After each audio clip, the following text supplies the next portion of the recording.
All right. Did we Jennifer, level up? you had a Did we question. level up? Was there a level up thing that happened here? Are we? I've got 8 No, level. not yet. Not yet. We Okay. should be level eight right now. Yeah, you Okay. should have Great. And that was level. actually fairly recent. It was a couple of sessions ago, maybe. Yeah, it was just a few sessions ago. Yeah. I'm not altogether sure I added my spells for level 8, but I'll look into it. We went up in Mike's campaign last week, Jennifer, or 2 weeks That's ago. what I'm thinking of. Okay. I'm still not sure. I went up in this one with my spells, but I'll look into Gotcha. it. Look at that scary little gremlin. That's the one I carried tied up like a handbag. Just kind of walked in and like placed her on the table. I think you guys are misunderstanding her. She's eminently lovable. Sure. All right. So last time we played, a lot of things happened. You guys managed to infiltrate. You guys had previously infiltrated one of the outposts, one of Galifen's, Lord Duke Gallo's outposts along. The hell was that? Along the Elite pass. And you found on the last one, the most southernmost one, that there had been infiltrators that had been taken over by what looked to be Sargavan infiltrators. You had a bunch of Sargavan soldiers there, including a member of the Scourge. Looked like some sort of hired mean hobbit, and on top a wyvern rider in Chilaxian colors. You managed to defeat them. You managed to capture several of them. There was, I think, one soldier and the Chilaxian that you guys, on the way back to Gallifan, dropped off at the next post. Yep. The next Because guard we post. couldn't carry all of them, And basically said, keep these guys until someone comes for them. until someone comes for, and carrying the Inquisitor and the Hobbit back with you through various kinds of torturous machinations, using a bag of holding and some other things back to Galifan. You guys made it back there in about 24 hours, and were immediately sort of rushed in to speak to Duke Gallo, who essentially said, look, you guys have been going flat out for closing in on 72 hours, including fighting a bunch of Sargavans in the middle of it. Get some rest. We'll take custody of these guys. We'll put them in the dungeons. And then tomorrow we will interrogate them with you, because you had mentioned to him that you wanted to be party to that interrogation, maybe even participate, and then we'll figure out what to do next. And in the meantime, that's kind of, you guys have got, they made sure that they got you up into your quarters. They made sure that you had food and wine, and essentially you get a good night's sleep after working so hard. You guys sleep for probably closing in on 10, 12 hours, because you guys really, you did 3 days worth, a week's worth of work in close to, in 2 days. And so you guys were pretty wiped out. But they do at one point, servants come in and ask, and gently wake you up and say, hey, We try Duke not to Gallo. take their head off. Yeah, exactly. Duke Gallo's, there's a lot of knocking, wake up. But basically says Duke Gallo is requesting your presence for the preliminary interrogation of the two prisoners. They give you some time to sort of get dressed, some ablutions, and you are ushered into a room that you have never been in before. It's a couple of levels down below the main level. That this castle is Gallofen. This is Duke Gallo's castle, but like the city of Bresk, it burrows into the mountain, so it goes quite deep, and you guys are a couple of levels below the surface level, as you are escorted to what is incontrovertibly a prison-like area, a dungeon of sorts. There are other dwarven and human servants who take over, and you're escorted into a relatively large room. In the middle of it is a table that is covered with papers and quills and things like that. There's someone there that's obviously a scribe, and then sort of chained to two large metal chairs, sort of at one end of the room, are this guy now without his mask. He just looks like a regular old Sargavan dude, and this woman. They are both chained to the chairs. Their range of movement is considerably limited, and both of them are gagged. The Hobbit is very much the Sargavan guy is just sort of sitting there, and he kind of like looks at everybody as they come through. You can see his eyes kind of I am flare with so anger as you guys I'm come gonna in. so grin at him and wave when I walk in. Hey, I know that guy. The Hobbit, who was bristly at best when before you guys walked in, sees you guys and immediately starts losing her shit in the chair. You can hear like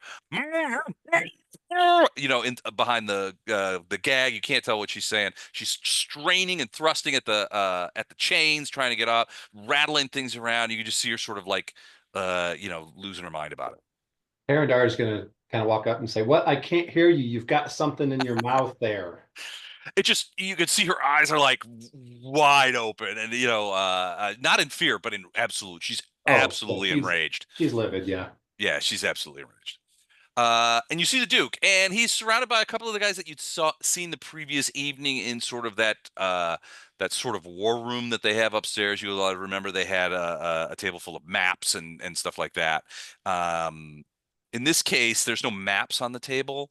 It's more along the lines of parchments, and there's an obvious guy who's a scribe, and he's just sitting there, sort of waiting. Dwarvish scribe. He's waiting for orders. The Duke sort of turns around. He's changed clothes. He looks refreshed. The guy never sleeps, apparently. So, but he turns to you and basically says, well, I'm glad you could make it. You had requested to be part of this. We had planned to interrogate these two. However, considering the magical nature, we've taken some precautions. We're a bit reluctant to interrogate them with any force. Frankly, considering that this one, and he points to the Hobbit, is a user of primal magic, and this one is a user of divine magic. We're a bit in a quandary about allowing them to speak, because there are several spells on both in both schools that are words only. And we're worried that if they manage to cast spells in here, we've got some precautions, obviously, and you can see that they have a couple of dwarves who have like blinders on and muffs over these metal sort of coverings over their ears. One assumes that they have some sort of blind fight ability or something like that. And then there's a couple of guys who can't really tell for sure, but probably are magic users of some sort, that are sort of standing back and like, they're prepared. One guy has a wand in his hand just in case something goes sideways. But in the meantime, he's like, we actually, the Duke kind of goes and sort of sighs heavily and says, I got to be honest with you, we're at a bit of a quandary here. And if you have any thoughts on how we might interrogate these people. I do. I'm gonna walk up to the Duke Okay. and whisper to him, "Can I play bad cop?" I love you. Yeah, I love you. Do you love me? Can I play back? No, I'm whispering to him, so basically only he can hear me. He sort of thinks about it for a moment and then sort of nods. Okay. They sort of are in a like a U shape in a cluster, and he goes, all right. And he says to somebody, pull the gag on that one. Okay, whoever he points to, I'm gonna walk up to him and I'm pulling my It's the Sargavan. Okay, I'm pulling my falcata out. Okay. I'm gonna get the blade pretty close to his face Before he pulls the gag? Before he pulls the gag, and I'm gonna say, I'm pretty sure he's not gonna make any sudden moves or try anything, whatever. And I'm gonna do an intimidate check. Okay. Like I said, it's not a yelling at you, scare you intimidate check. It's more of a I can be crazy and like cause you all kinds of pain intimidate check. Okay. All right, 1 second. Go ahead and roll that check. Intimidate 27. All right, cool. 1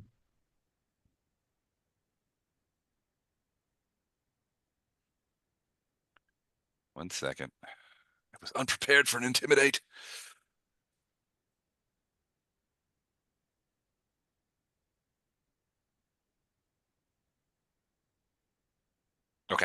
All right. So intimidate. All right. So is intimidate check. So let me roll something real quick here. There's two ways you can do it. You can use the new way, which basically is me. That 27 is against a DC based on either his level, like his hit die and like his Right. wisdom, or it can be against his like an opposed sense motive check. Yep. For most creatures, just their level with their wisdom bonus is probably going to be it's going to be higher for them to use that. Yep. Okay. Okay. All right. So so as you can see his eyes widen as he does this. But then you see him sort of like steeling himself kind of. Yep. You can see he's like taking a deep breath and kind of like, that kind of stuff. And did you address like any kind of any words to him, or just like, or were you talking No, to I the just Duke and kind say, of I'm not smiled gonna? menacingly at him and Okay. said, with the blade right next to his face, I'm sure he's not going to do anything that, he's not going to cause any problem, or he's not going to do anything that, Okay. With that, the Duke sort of gestures to one of the guards, and the guard removes the gag from him. And you can hear he's like, thank you. It's quite difficult to breathe with that on. And then you see the Duke reach out to somebody else, and the guy with the wand casts a spell. Do we have any divine casters in here? Jennifer, you're a divine caster, right? Or Poe? Poe is. Poe is. All right. You recognize that guy with the wand has just cast a zone of truth over the area. One guy steps forward from the table. It's not the Duke. The Duke sort of stands back, and the guy says, "You need to explain to us, Sargavan, why it is that you have entered the Duke's domain without any sort of leave." And the guy, you could tell. Actually, you know what, Poe? Give me a knowledge religion.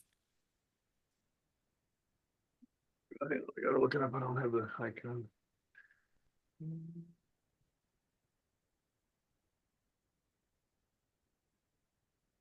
This is gonna be +4.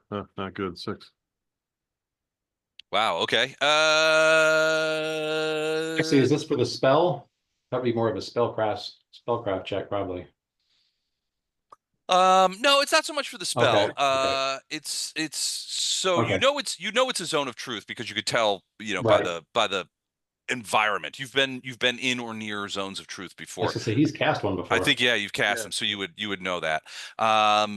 In this case, you see the guy basically say,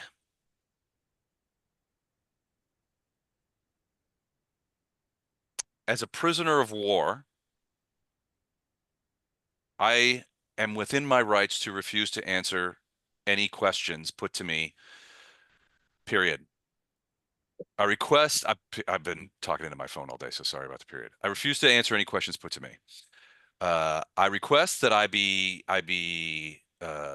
either returned to the dungeon to await the inevitable to await relationships between our two organizations and become part of a trade. But I refuse to answer any questions about military operations. And he sort of leans back. I am not going to injure the guy, but I am going to put the falcata up against him. He sort of Whatever skin is close by. Well, his throat's exposed once his Yeah. mask is taken off. He's got there part of the mask was like sort of came down a little bit and sort of like a proto gorget, but Right. beyond that, yeah, his throat's exposed. So I'm just going to touch it to him as just a little bit more of an incentive and say, you really should answer the question. He basically repeats, I refuse to answer, as a prisoner of war, I refuse to answer any questions put to me. I request that you return me to the dungeons to await dispensation after the cease of hostilities. You can see he's tense about it, though. He's like, are these guys going to kill me, or are they not going to kill me? But he basically says the exact same thing. And the zone of truth is not going off. So he... Oh, well, he hasn't said anything, so he hasn't had to break it. You get the impression that this is something that these guys have been taught to say. Because he says it, he says it by rote, right? It's not, it's, Mhm. this is something like, this is what happens when you're captured, if you're captured, that kind of thing. Sargavans think there's a method for being captured and taken care of as prisoners. Wow, that's interesting. Yeah, because we're not afforded the same luxury. That's I'm not going to kind of that's look not to. unusual for one side to assume rights not in evidence. Right. I'm going to look to the Duke. Okay. See if I should press the intimidation further or if I should. I'm kind of waiting for him to. And he motions you towards the back of the room, where there's a couple of his guys Yeah. are back there. He basically says, "Look, as much as I dislike the Sargavans, cold-blooded murderers, it's not, especially the murder of captives, is not unknown to me. While I fume as much as you do at the prospect of having to return this filth back to my dungeons, it is part of what I can't say is it is part of Bandu law that this is the case. They're paraphrase and he looks at Poe. He says, "To your point, I doubt that the Sargavans would offer us similar exigencies, but he's essentially paraphrasing Bandu law. When we fight, this is how we fight. He's using our own laws against us, and I'm not sure that I'm willing to contravene that, even in these, even at this sort of extent." Okay. It's your house.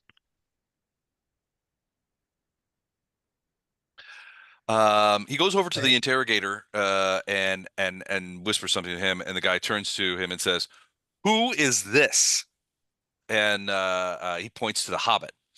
The guy looks over and says, "A hireling. Once the issues associated with the fire forest were negotiated, we found that a great many of the hobbits of the north were made themselves available to us for hirelings. She is simply a hireling, and you can see her going, that kind of thing. She's simply a hireling and of no consequence. You may do with her as you wish, but I am a Sargavan national." Who's invaded our country?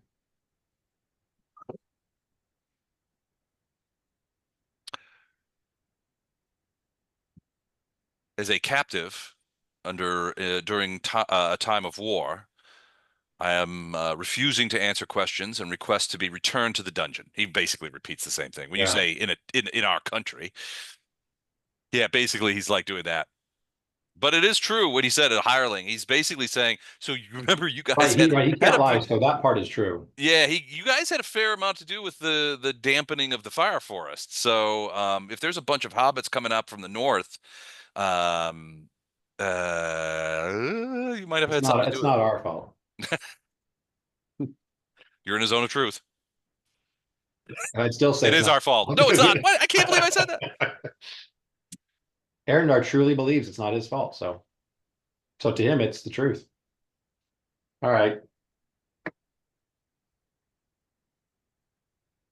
So he seems pretty resolute. He doesn't strike you as, I mean, you guys remember he was a pretty powerful divine caster. So he seems like, well, I'm caught, but I'm presuming upon these dwarves to Okay. follow their own law. That's all right. Do you want me to gag him then? You don't have to. They have a guy No, for no, that. no, no. Do you want me to gag him again? Are you talking to me?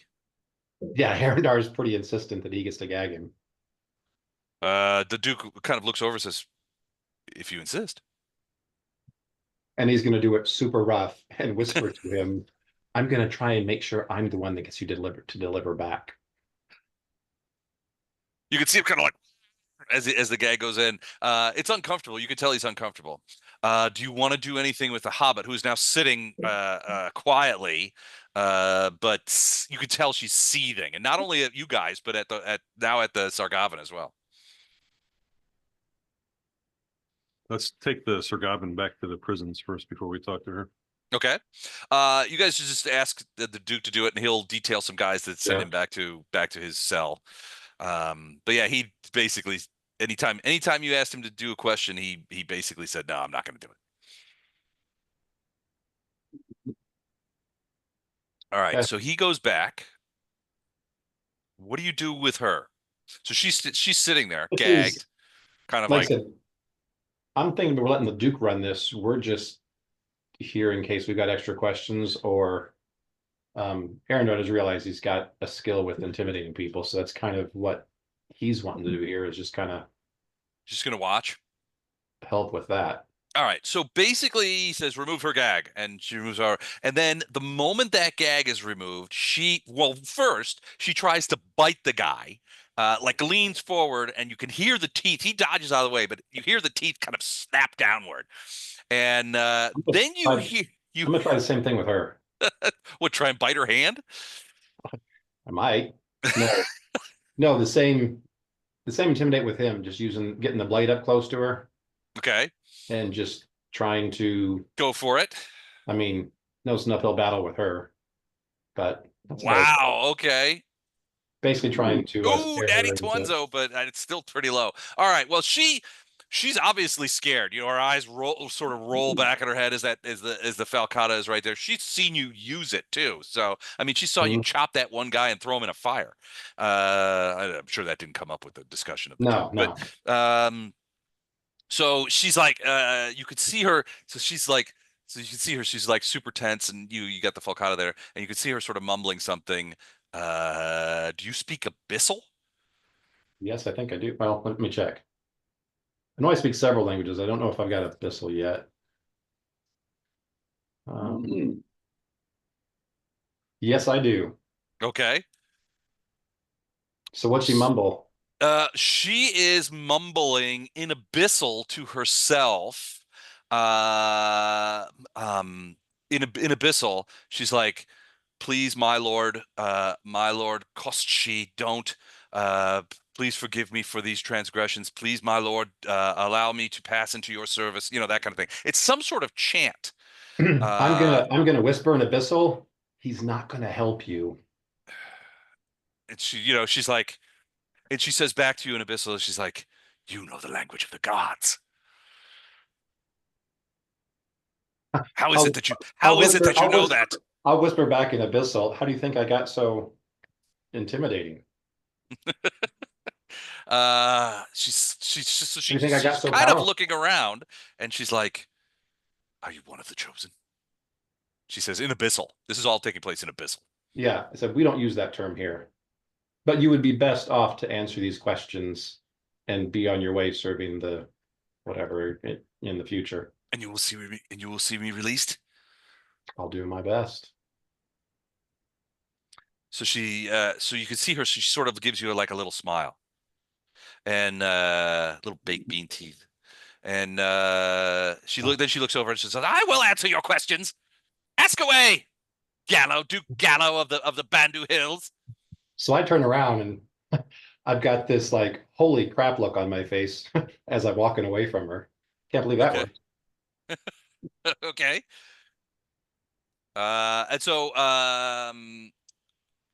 so then the interrogator begins asking questions like, "What are you doing in Lord Gallo's domain?" And she answers, "I was hired by the Sargavan Scourge to accompany Inquisitor Boreas into the Elite Pass, uh, um, along with Baron Kashak."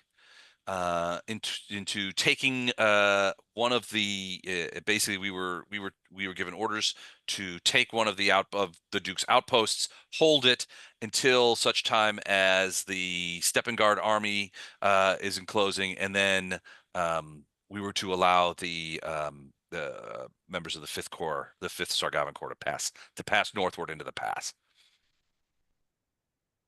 We were designated to ease that. I.e., that filthy Sargavan was right. I am simply a hireling, but many of my countrymen have taken the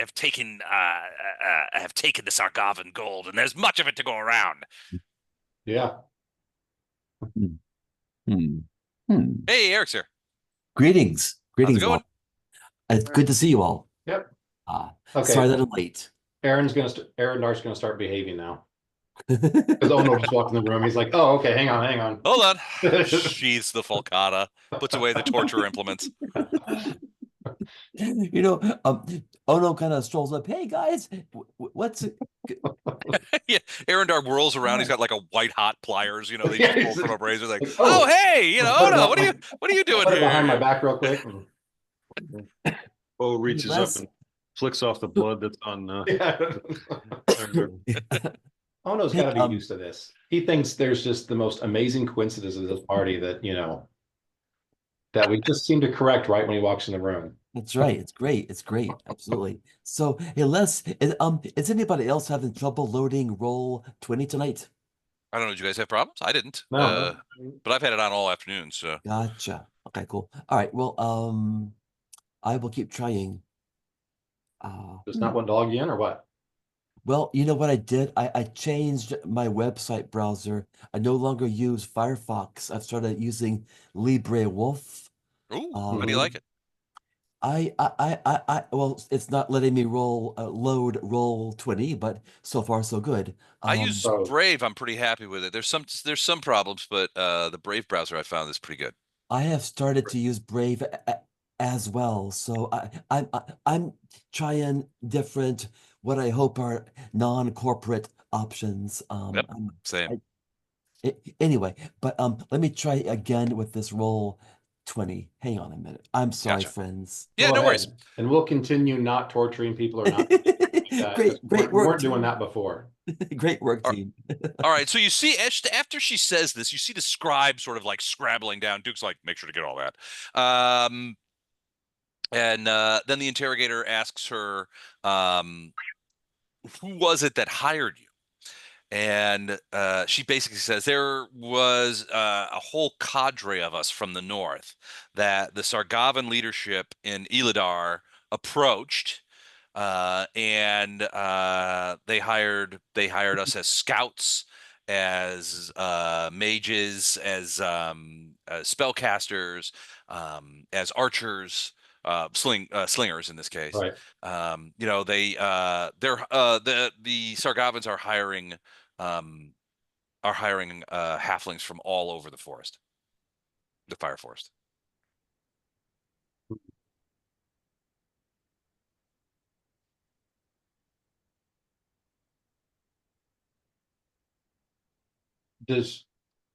Since I'm not doing the questioning, I will ask whoever's closer, either the interrogator or the Duke.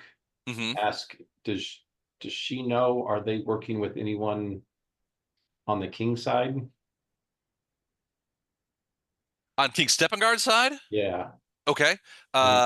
So he says it's an excellent question. He asks her, have you worked with or taken any orders from anyone in King Steppengard's staff or army?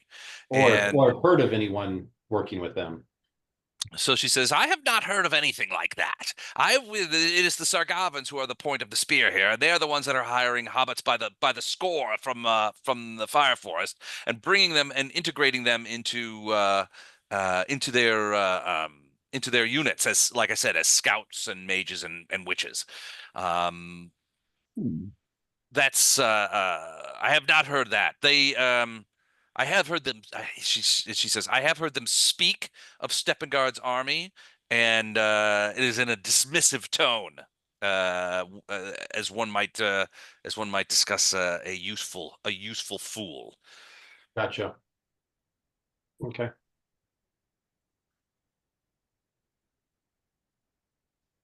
And she kind of looks at you, and in Abyssal, she sort of says, the halflings of the fire forest will take Sargavan gold, and we will build ourselves into a force that will be mighty and it will be something to reckon with.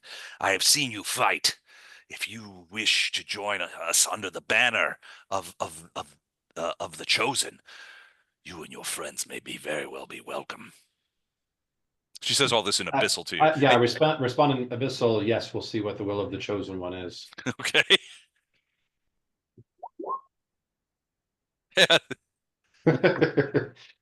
What'd you say? Huh?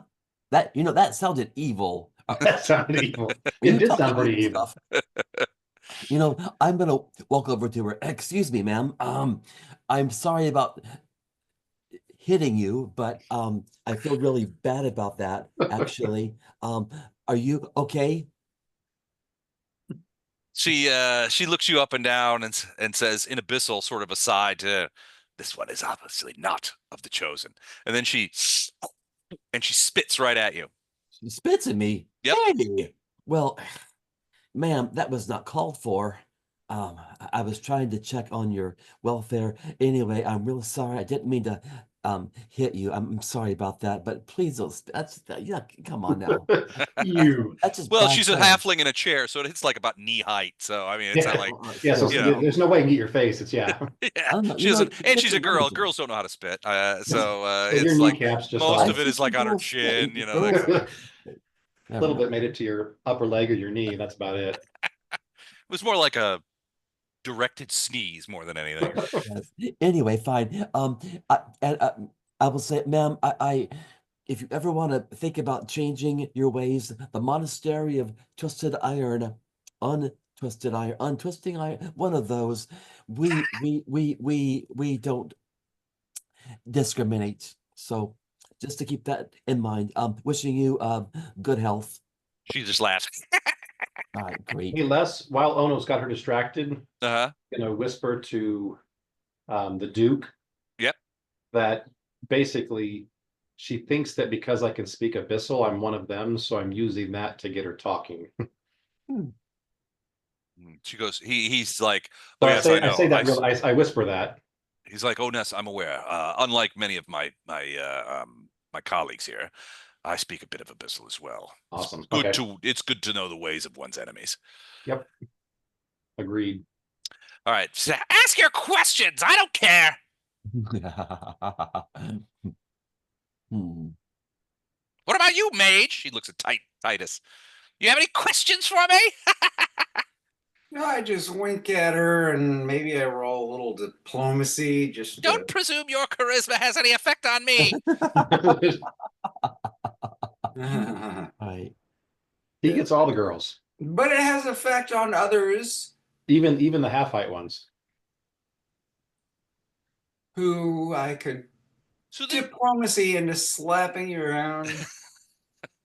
Oh, that's not so good. Hold on. She's definitely. Yeah, she's definitely unimpressed. You're not your type. Yes, you are. Okay. So anyway, the interrogation continues a little while longer, and she seems frankly quite forthcoming. You get the impression that she is sort of like counting on the fact that you are here. You've sort of said you're part of the chosen, which and that you do your best to sort of get her released. So she's assuming that what's the point in line? She's thinking the Sargavan has already sort of exhibited his disdain. What has she got to lose? Right. She's got everything to gain by telling you guys. I'm her best shot right now, which isn't very good, but it's still her best shot. Right. And so they continue to ask her questions. How many guys? What is happening? And basically what the story begins to sort of come out is that there is the Elite Pass is still blocked, right? So they can't bring the entirety of Five Corps up from the south. What they can do is they've hired a fair amount of halfling scouts, a bunch of things, and there's here and there they also got she will let live that she will let out that she heard that they have a squadron of Chilaxian Wyvern riders. Lord Kashik, the guy she referred to earlier, is only being one of a whole flight of these things, and you're not sure how much of a flight is, but you get like between 20 and 30 of these things have come from Cheliax to support the Sargavans in some sort of air superiority kind of thing. So they got Wyvern riders. They were planning to essentially they're monitoring from afar Steppengard's army as it moves towards Gallofend. And the idea is that once it arrives, they were going to allow probably a cadre of those Wyvern riders, and some other like shock troops, Sargavan seals, that kind of thing would infiltrate and sort of roll up some of the remaining outposts, and prevent any sort of support from coming downward. That was sort of their plan. Your thought is, so does anybody have like military background? Does Arendar, was he ever part of, he wasn't part of a No, militia, Bondi of an arm. does. No. Bondi Yeah, does. Bondi Yeah. does. All right, give me a quick intelligence check. Just a D20 with your intelligence bonus. Okay.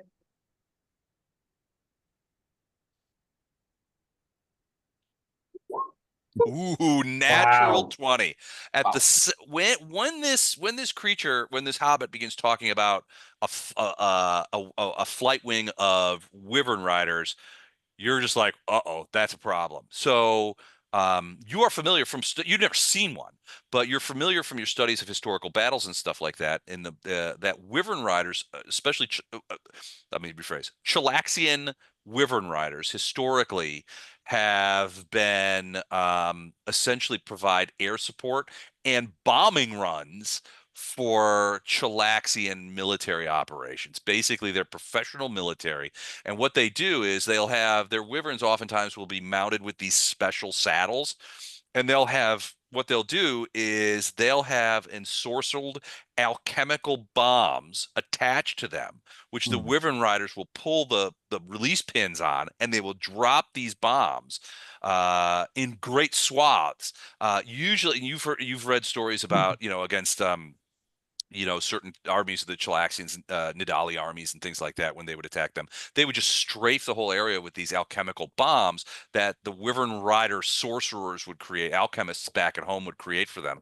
And those bombs would be filled with acid. They would be filled with shrapnel, all kinds of metal bits and things like that, depending on what they needed. Some of them are even, in certain cases, the Wyvern Riders were also schooled in casting True Strike, so that they would be even better at hitting the targets with these alchemical charges once they released them from their wyverns. Some of the largest wyverns could carry as many as 8 to 10 of these alchemical bombs. It makes sense that Bondi would know this because he's really into alchemical stuff and bombs. Yep. But he'll share all of his information. True Strike keg-size alchemical bombs filled with acid and shrapnel is what you remember reading from those reports of historical battles and the use of alchemistry in warfare. Oops. Now, that said, you did not see any of these bombs attached to the wyvern that you guys talked to 36 hours ago. Right. But he wasn't there to do bombs. He was there probably as just scouting and air support for the small little scouting incursion. So could be, he but something like that, a full wing of laden wyvern riders with True Strike alchemical bombs.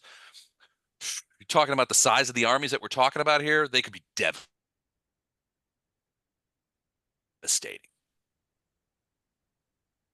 When if you guys share this with Duke Gallo, I mean, his eyes get wide. He immediately talks to his generals about this, and is like, that's a problem. So I mean, but ultimately, the political element of this is that the Sargavans are getting material and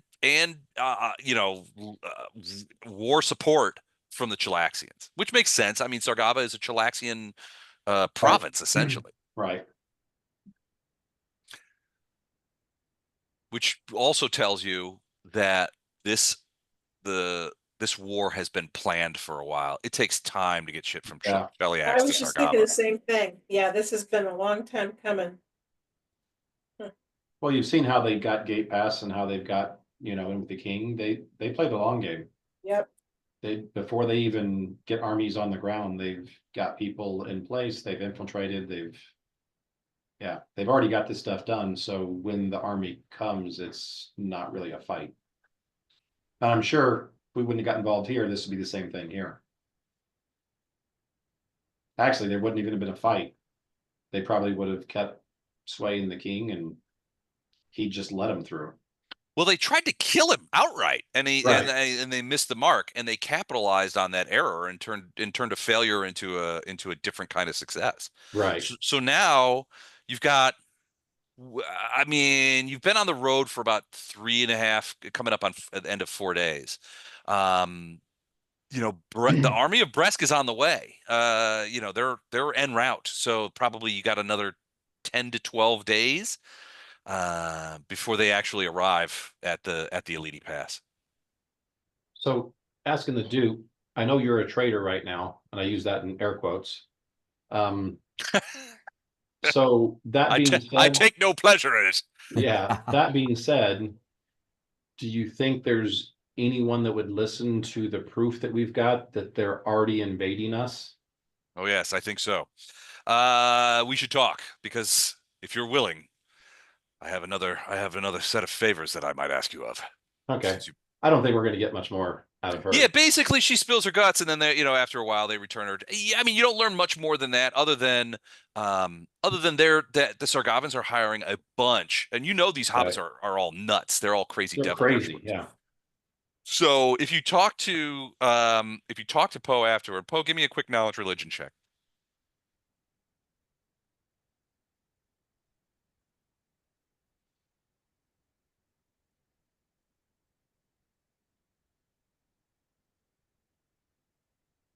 Eight plus 4, so 12. 12. So this is a pretty easy one.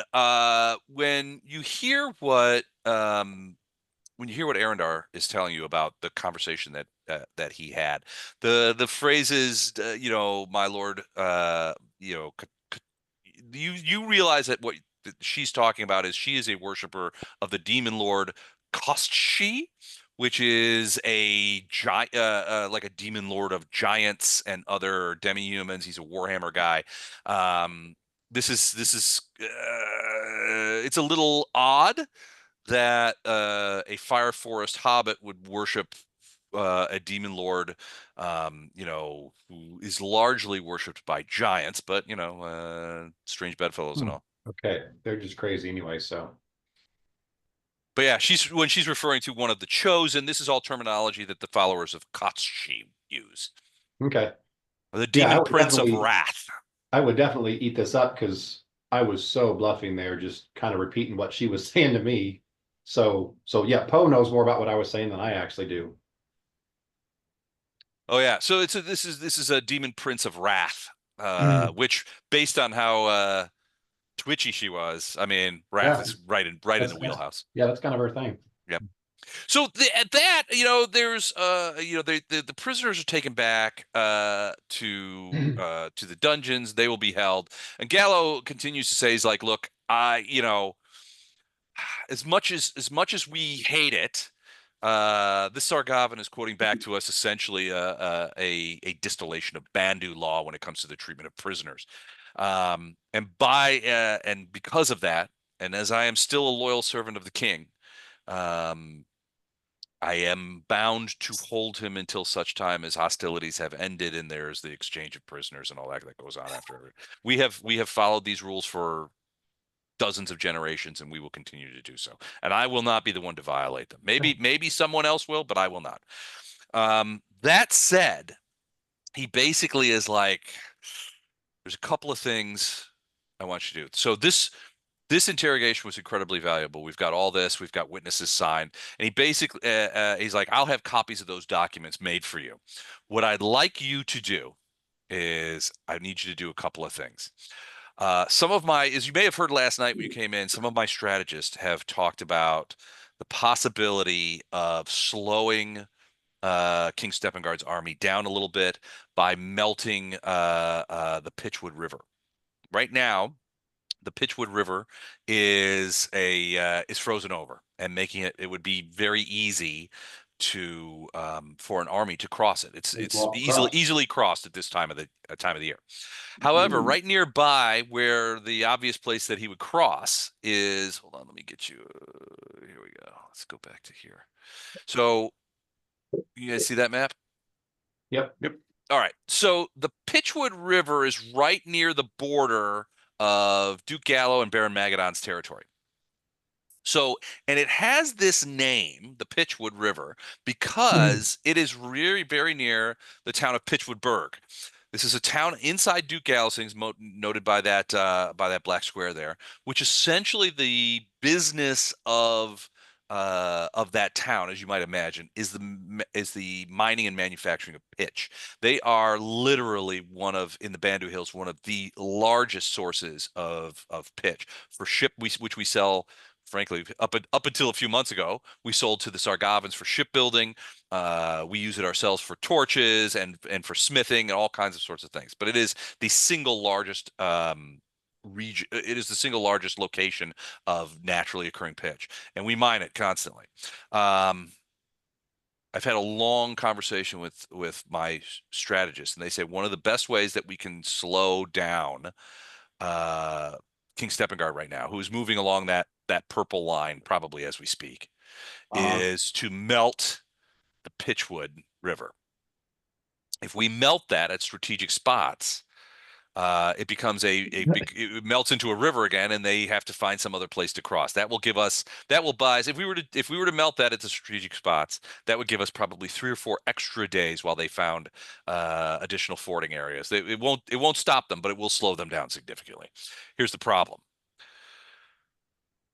It would require almost the entire season's worth of pitch from Pitchwood Burg to melt that river, and that would wreak economic devastation upon the entirety of that place.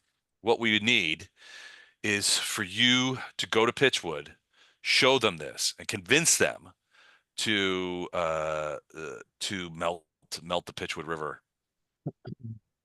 What I can say is you are authorized to give them. At a war footing, I don't have much ready gold, but I will send with you 300 gold pieces worth of, not worth, but 300 gold pieces in money to help assuage it. I know it's not the entirety of it, but it should help them to get through the rest of the season. So do you know about how much in a year, gold piece wise, of pitch they would sell? My economic advisors tell me it's about 1,000 gold pieces worth for the village.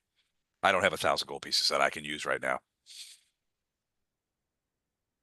I have 300. I can spare them. I hope, frankly, that you can convince. I will also send with you my my proxy Ginnis, who's known to the Pitchwood people, to help and make sure that they understand that you speak with my voice. And he will assist you in any way possible, including trying to convince them to do this thing. We'd be happy to go on Titus's mission.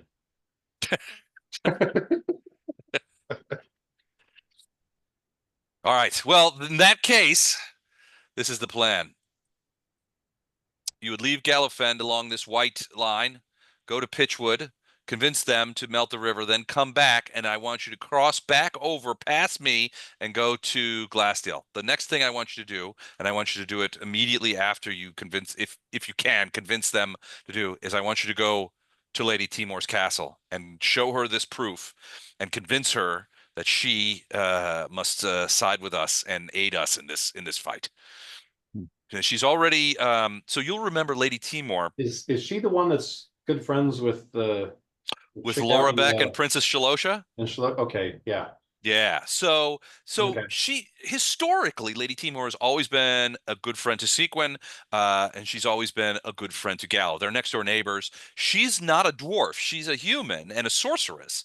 So she's sort of the odd man out when it comes to the denizens of the Bandu Hills, but she has an unimpeachable reputation. She has provided a great deal of magical support and guidance to the king over the course of her young life. Her mother was also a magic user of archmage capability and provided the same sort of support to Steppengard. She's definitely been a member in good standing of the council for a long time. She's relatively new, so she's quite young, as from the point of view of she's hold on a second. She's quite young from the point of view of sitting on the council. That was her mother for a large part. And hold on, let's do this real quick. So there she is, Lady Timor. So she's loyal. She's been loyal to Steppengard and has been a good friend to Steppengard. But she's also she thinks she's no fan of the Sargavans for sure. And for a long time she's also been a friend to Sequin up until very recently when Until her best friend got killed by the guy who's now in charge there. Well, right, exactly. So her and Lorabek and Princess Shalosha were all very good friends. They're all of a similar age. They all, sort of hung out together.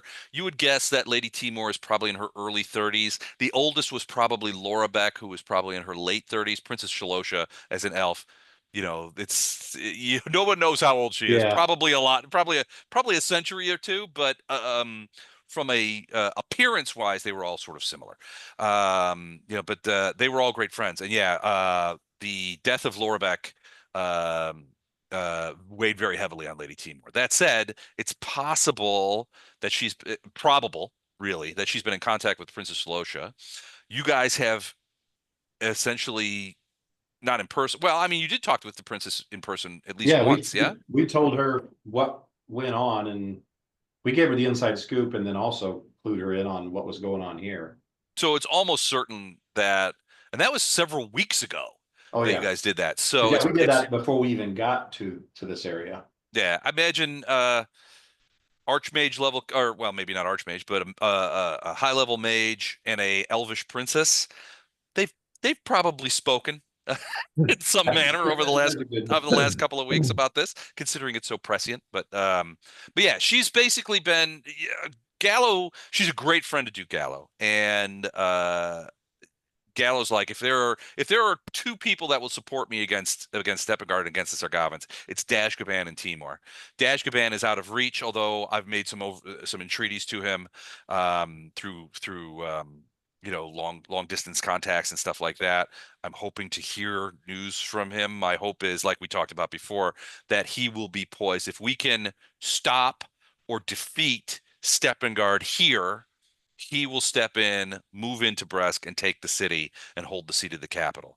Everybody, his loyalty is unquestioned, and it won't. He can basically he can take the capital bloodlessly. I have full confidence that he can do that. And I've advised that if he believes us, he'd do the same thing. I've also sent copies of this material to him. It will be days before it gets to him, though. Okay. Does this Lady Timor have ability to get this to him instantly? That I don't know. He will be says like, look, the ways of magic are a little bit beyond me. I'm just an old soldier. But I know the useful of it. That would be something you'd want to ask Lady Timor. Okay. But yes, I want you to bring her this material, and I want you to convince her to enlist on to send assistance. If we can slow them down at the Pitchwood, you'll have the time you need to get to Lady Timor and contact her, and the time we need for her to send reinforcements, whatever she. I have faith in Titus. We'll get it done. All right. So you guys accept? You guys will do it? Sure. All right. One thing all right. So he's like, take a day, get the information you need. I also, if we have one more day, then we've got enough that Ono's goggles are finished. You got one more day, but only just. Right. So Andrew, Titus would have enough time to finish Ono's goggles. So now. Yeah, if you just stop talking.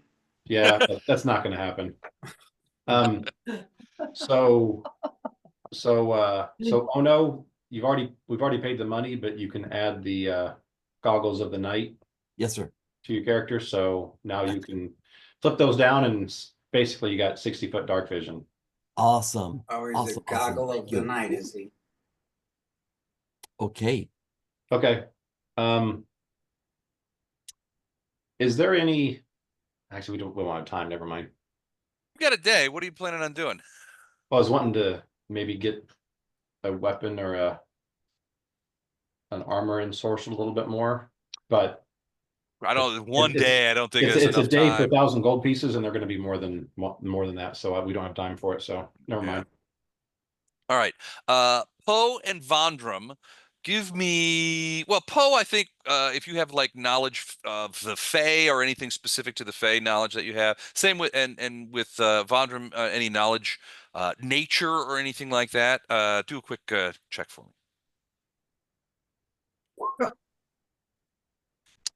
All right, Vondrum. Just, I do have the voice of solid things thing, Les. Oh, okay. What Remind is me. this exactly? Okay, so raised in the witch market, I listen to the whispers of items as though they are alive, and I understand the clues of their functions just based on This would talking be to different than that. them. Okay. This would be just some general knowledge of the Fae.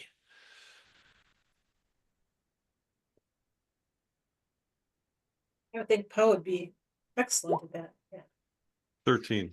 Yeah, but what Poe's not excellent at is rolling high numbers. Yeah, Yeah. me either. Do we get to That's an try ad again? anyway. So one of the things that you would know, so when the moment that they start talking about pitch and pitch mining and things like that, is you know that there are Fae called, weirdly enough, pitchlings who live near these places. Where did they get that name? I know it's like they were named by the same guy who did the Fly and the Orange. He's so prolific. Anyway, these pitchlings who live near these places tend to be very chaotic, very they have a certain prankster air. They're sort of like fire pixies in a certain way. So, but they tend to be quite chaotic. In fact, Can they make fire? they can, well, can they make fire? Yeah, maybe.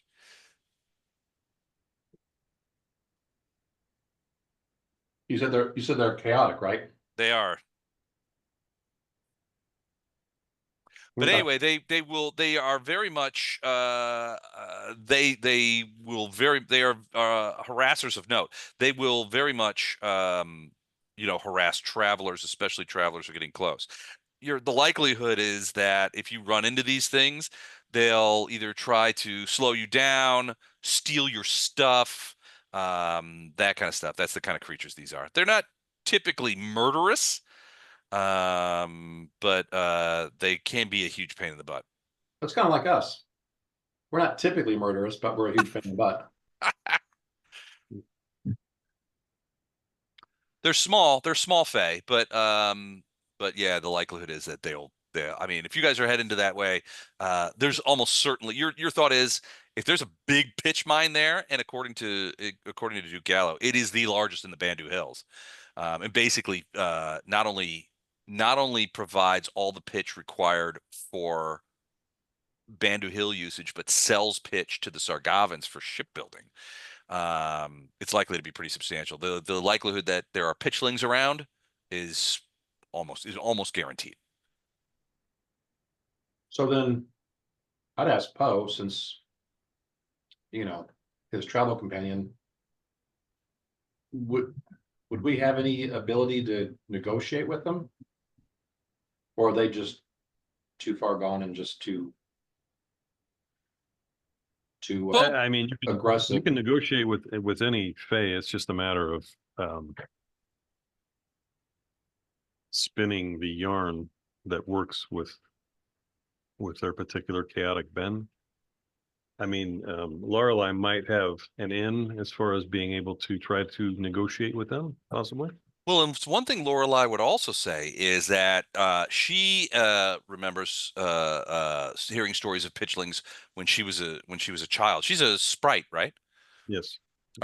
She remembers, and that she always remembered that the idea was you would bring a torch, an unlit torch with you, and if pitchlings were around, the torches would burst into flames. That would tell you when pitchlings were about. Are they invisible? No, but it's more like an early warning sign. Oh, okay. That you were They're approaching. small. Yeah, they're small. They can be hard to see. Does Lorelei know what they prize or what they enjoy, what they... Sounds like they're tricksters. Sounds like they like to I mean, I think it wouldn't be that hard to spin a situation where we could get them to melt a river, because that sounds quite chaotic. If that came into the game plan at some point. Well, they do love to eat horses. Well, who doesn't? So they're Japanese? I don't know. They're not Japanese. So they're French. we buy our best eaten horses and take with us.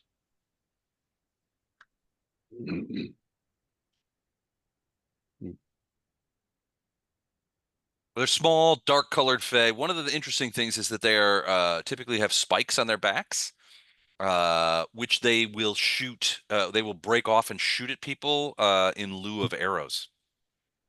Okay. They also are great at making people fall asleep. Good luck with that. Yeah, elves don't. Yeah. That's right. Indeed. Pretty smart. Well, if we've got something we can buy to take to them to kind of negotiate, that wouldn't be a bad idea. Okay. Like horse meat? Is there such a thing or a market here for that? Not really. Frankly, they're not in the business of slaughtering horses right now. Every animal is being, especially from It's a point of view useful. of horses. Yeah. So the dwarvish ponies are being rounded up and trained for cavalry operations. So nobody's slaughtering horses. They are slaughtering sheep, goats, things like that, because one of the things that is going on sort of at the same time is they're preparing Gallo for siege. In the event that the battle, which will take place on the other side of the Elite Gap, in case that battle is lost, Gallo's guys are going to retreat to the castle, bundle up, and try and hold out until maybe some support gets there, or they can convince through diplomatic means for King Steppengard's army to lift the siege. But they're preparing for siege. So a lot of those animals are being killed and turned into things like beef jerky, smoked meat, that kind of stuff, things that will keep. So, but they're not doing it to the horses. They're just doing that to like the. Not the horses. No, they're doing it on eating food, because the idea is if they're facing a siege and Right. they're not killing everything. They don't want to kill Right. everything. But if they're like, look, we're going to need the food for everybody here if we're not going to be able to get anything in, right? So the idea is every animal that we kill and preserve means food for the people and less mouths to feed from an animal standpoint, from a ranching standpoint. So you would recognize it's pretty standard practice. Lean and mean.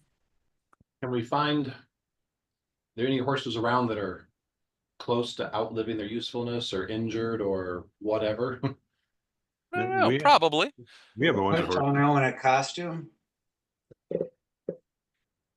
Yeah, I think there would be a couple of horses that are not great. When you ask the quartermaster about it, though, he's like, "Yeah, I've got some horses that are older, that are not suitable. Some are injured. We hadn't put them down because there are other uses for horses. But if you think that would be wise, Are maybe there any that you're about to put down or considering putting down that we could cheaply purchase off you? Yeah, I think he could make that happen. What are you going to do? He's like, "What are you going to do?" Nothing. Don't worry about it. Nothing. I'm trying to. He looks over at Ono. Ono, what are they going to do? I'm trying to save lives here. That's what we're trying to do. Okay. And this horse might help us with that. Well, I mean, they're a practical. Gallo's people are practical. He's like, look, if you're going to slaughter it, here's the name of a butcher I know that can cut it up into transportable pieces. I'm not going to ask questions, but if you guys feel like this is the right thing to do, then I'm in. I could sell you this horse for. And he shows you sort of an older horse. It's not in bad shape. It's a little bit lame. He's like 10 gold.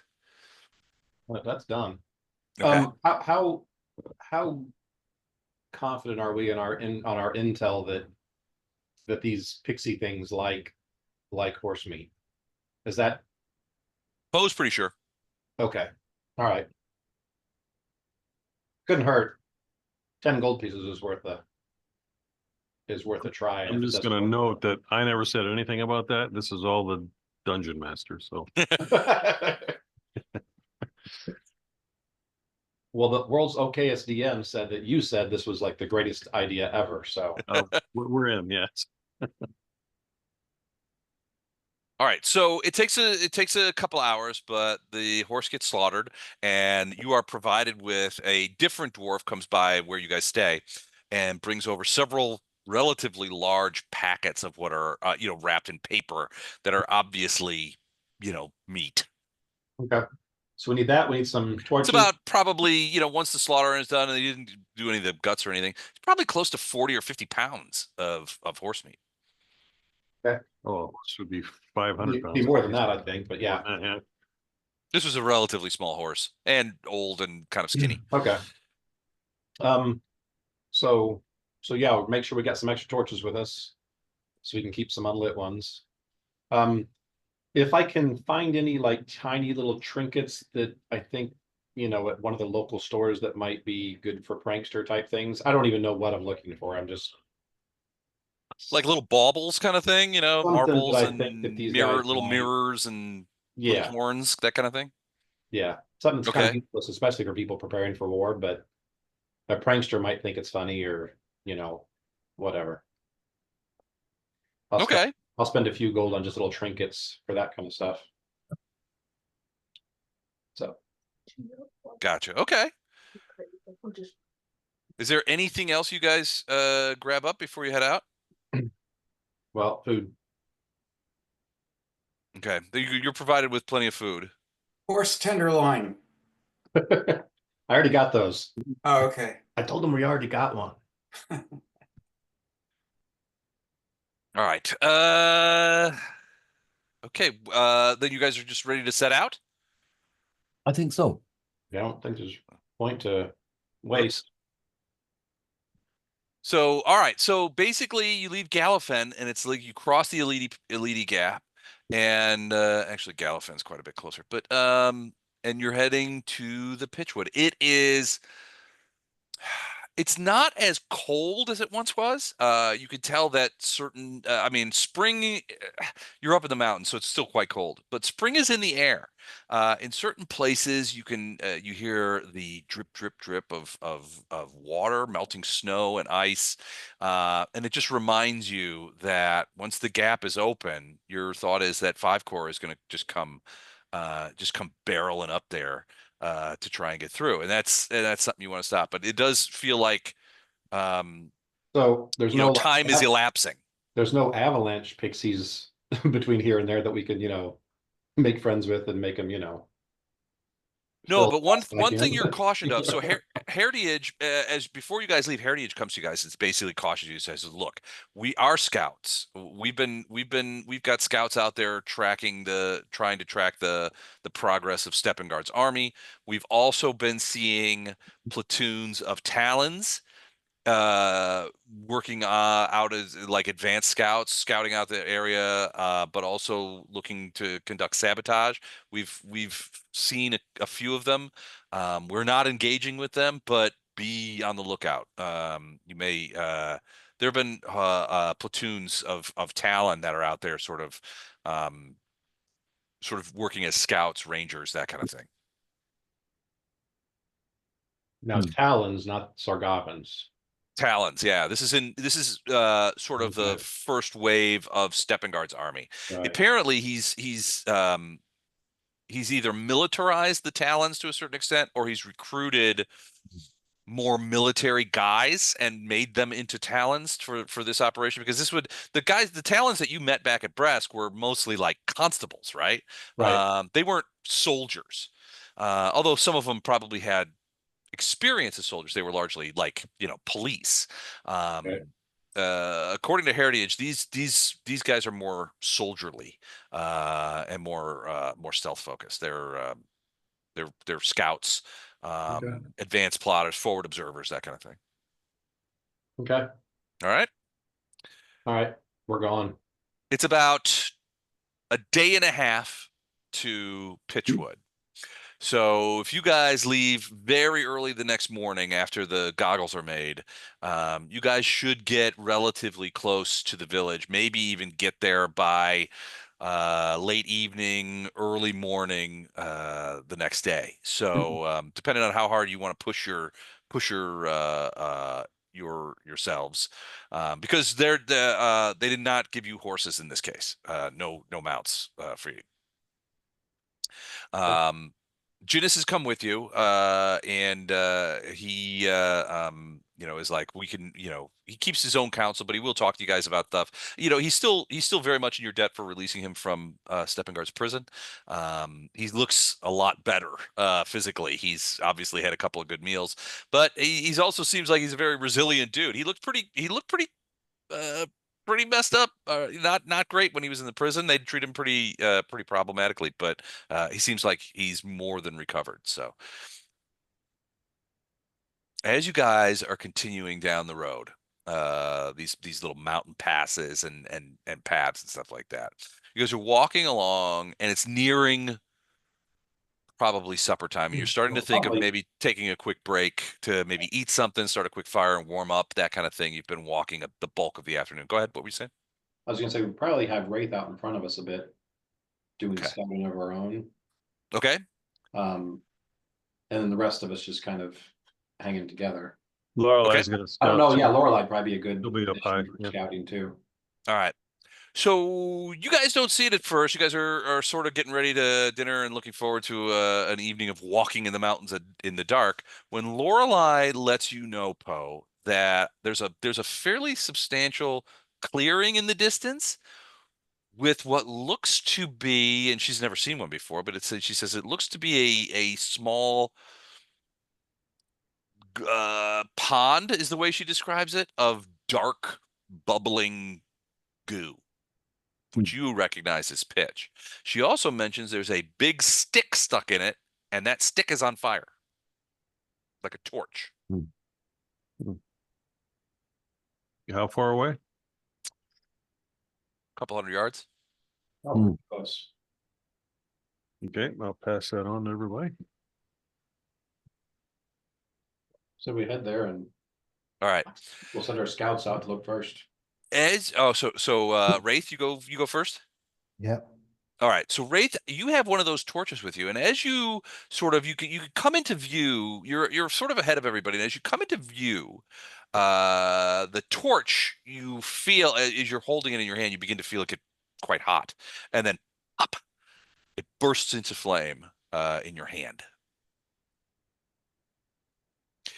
As it does so, you look forward and you can see off in the distance the thing that Lorelei described. It looks like a semicircular pond of sorts, but where would otherwise be water is this black bubbling substance, which you suspect is pitch. Okay, well, when the torch bursts into flames, I'll put it out in the snow. Okay. And then I'm going to move stealthily back to the party. Okay. And tell them there's a black bubbling pool of pitch ahead, and the torch lit spontaneously. This seems to be what you're looking for. You could see about pretty far ahead over here. You could see that there is that sort of little, it's like a small pond. It's maybe 40 feet wide, maybe 20 feet across. But it does seem to be this bubbling black goo, and jammed right in the middle of it is a pretty large honk of wood. The wood itself is charred and that kind of stuff. It's just sort of stuck straight up and down in it, and the top is burning like a torch.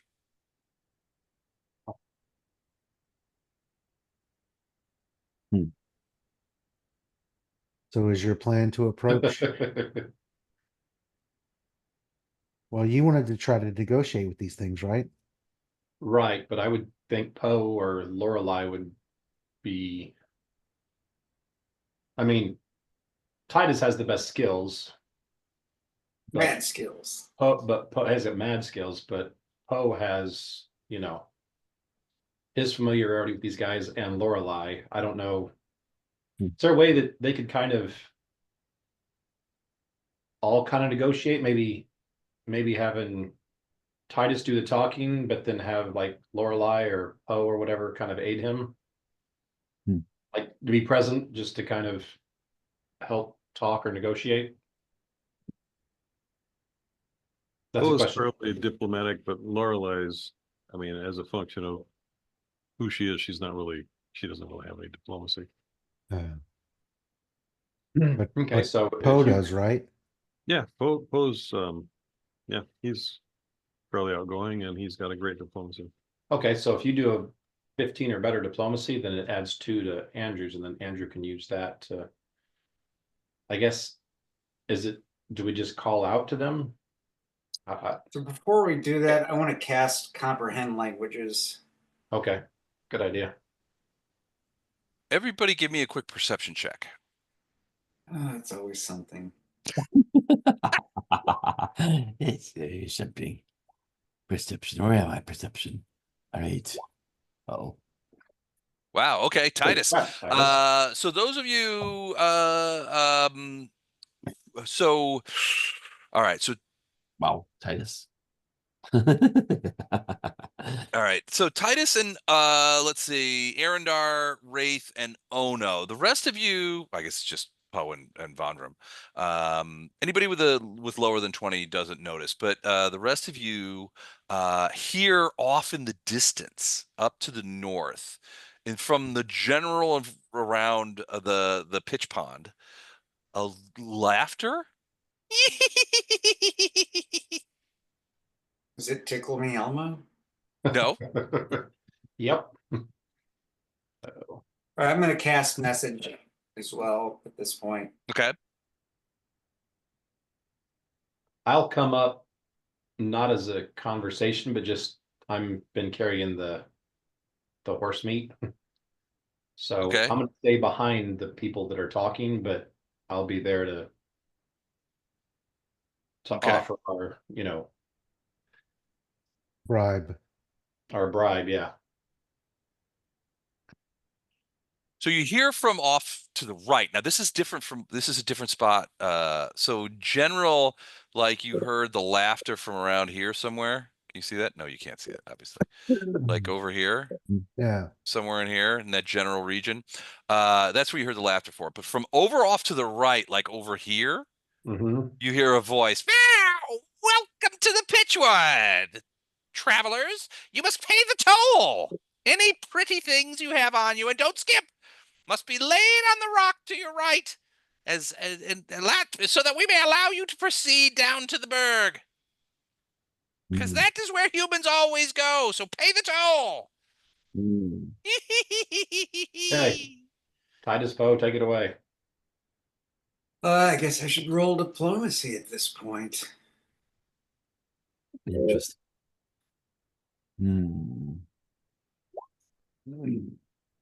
Okay, so +4 diplomacy from Lorelei and Poe. Okay. Okay, so 29. 29. 29. All right. What do you say to them? I say the prettiest thing we have is attached above my neck, and I'm not putting it on the rock. But I would love to talk to you face to face so that you can gaze upon my visage and I can gaze upon yours. I find we have better, more honest conversations face to face. All right, hold on. You would look upon the faces of the creatures of the Pitchwood? Oh, you are a brave human. All right, Brave so or stupid or both. at Yes. that point, way off in the distance, over by the pitch pond, you see this little creature materialize. It's about the size of Lorelei, so not very big. So Lorelai's what, maybe a foot tall, foot and a half tall? She's a little bigger than that. She's a sprite, not a pixie. So like 2, I think. Okay, so 2 Yeah. feet tall. So this is smaller than that. And he's sort of standing on the ground. And Oh, he's no, got she his is 1 feet. 1 feet? No, her reach is 1 foot. She's diminutive. I'm not sure. I thought she was bigger than a foot, but All right. She's probably Well, the same size. these creatures, this creature looks to be about a foot, foot and a half tall, and it's sort of standing there in front of the pitch pool, and you can see it sort of like smoke coming off it. They kind of look like mephits a little bit. They kind of look like this. Hmm. You can see the spikes and little claws and stuff on them. And he says, "Well, you've looked upon my face, human. Now, what do you say?" I say, Not you're quite- very attractive. Why you hide? As far as pretties, your head is not the sort of pretties we want. We want your gold and jewels and any sort of other things that you have. Well-made things of humans and dwarves. You like horse meat? You see him stop. He stops abruptly. The meat of horses? But you have no horses. You are lying to me, human. We don't have any living horses, of course not. What do you mean? I'll come walking around. And actually, Titus, you're up front here. I just moved you up front. Where? I don't see me. Scroll down. Ah, okay. So I come walking around from behind like Wraith and Poe. Okay. And I guess we've got them in like bags or sacks or something. All right. Wow, we all control Titus. That's awesome. Somebody's got to. We'll just move around. Woo. Oh no, Vondra, do you guys hang back or move forward? I'm sorry. I will go forward. Okay. Here I am. I'm So sorry. Go Titus, forth and multiply. yeah, Titus, you need to let them know we bring them gifts, but we want to trade because there's a service we want from them. Ah, okay. Uh, So what kind of creature is this? So this is a pitchling, a creature of pitch. It's a fey creature, and largely comprised of smoke and pitch and things like that. They can fly, but this one's not flying. It's just sort of standing there in front of the bubbling pitch lake. Okay. Well, you're one of the more attractive pitchlings or whatever you go. What are they called? And I want to make a deal with you because I like you. I have an affinity for you, and Actually, we have a small surplus of yummy horse meat. In okay. fact, I think because we like you so much, we might be willing to part with some of the tenderloin or some of the ribeye. He's obvious. Actually, Go ahead.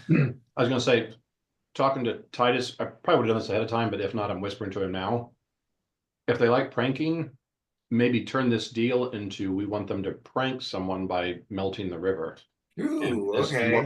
we're offering things to sweeten the deal. Okay, got it. Okay.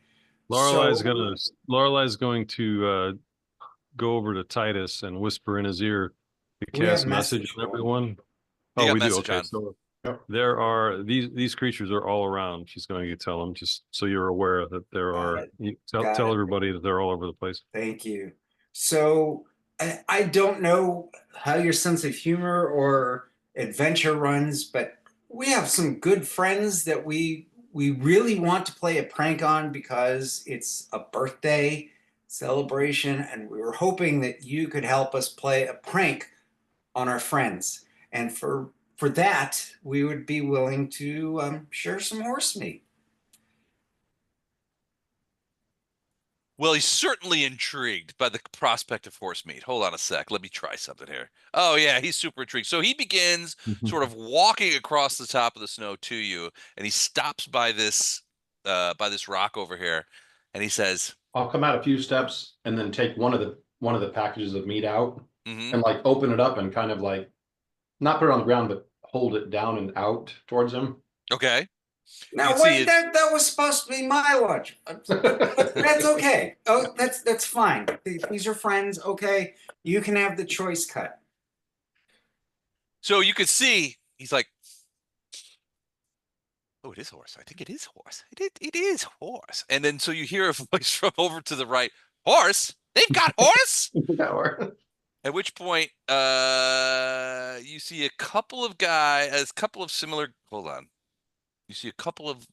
I mean, to you guys, they look the same, but they sort of materialize over there, and then these guys sort of materialize over here and fly over. Give us the horse! Give us the horse! Wait. Well, we want to have a feast with you. We want to share our horse.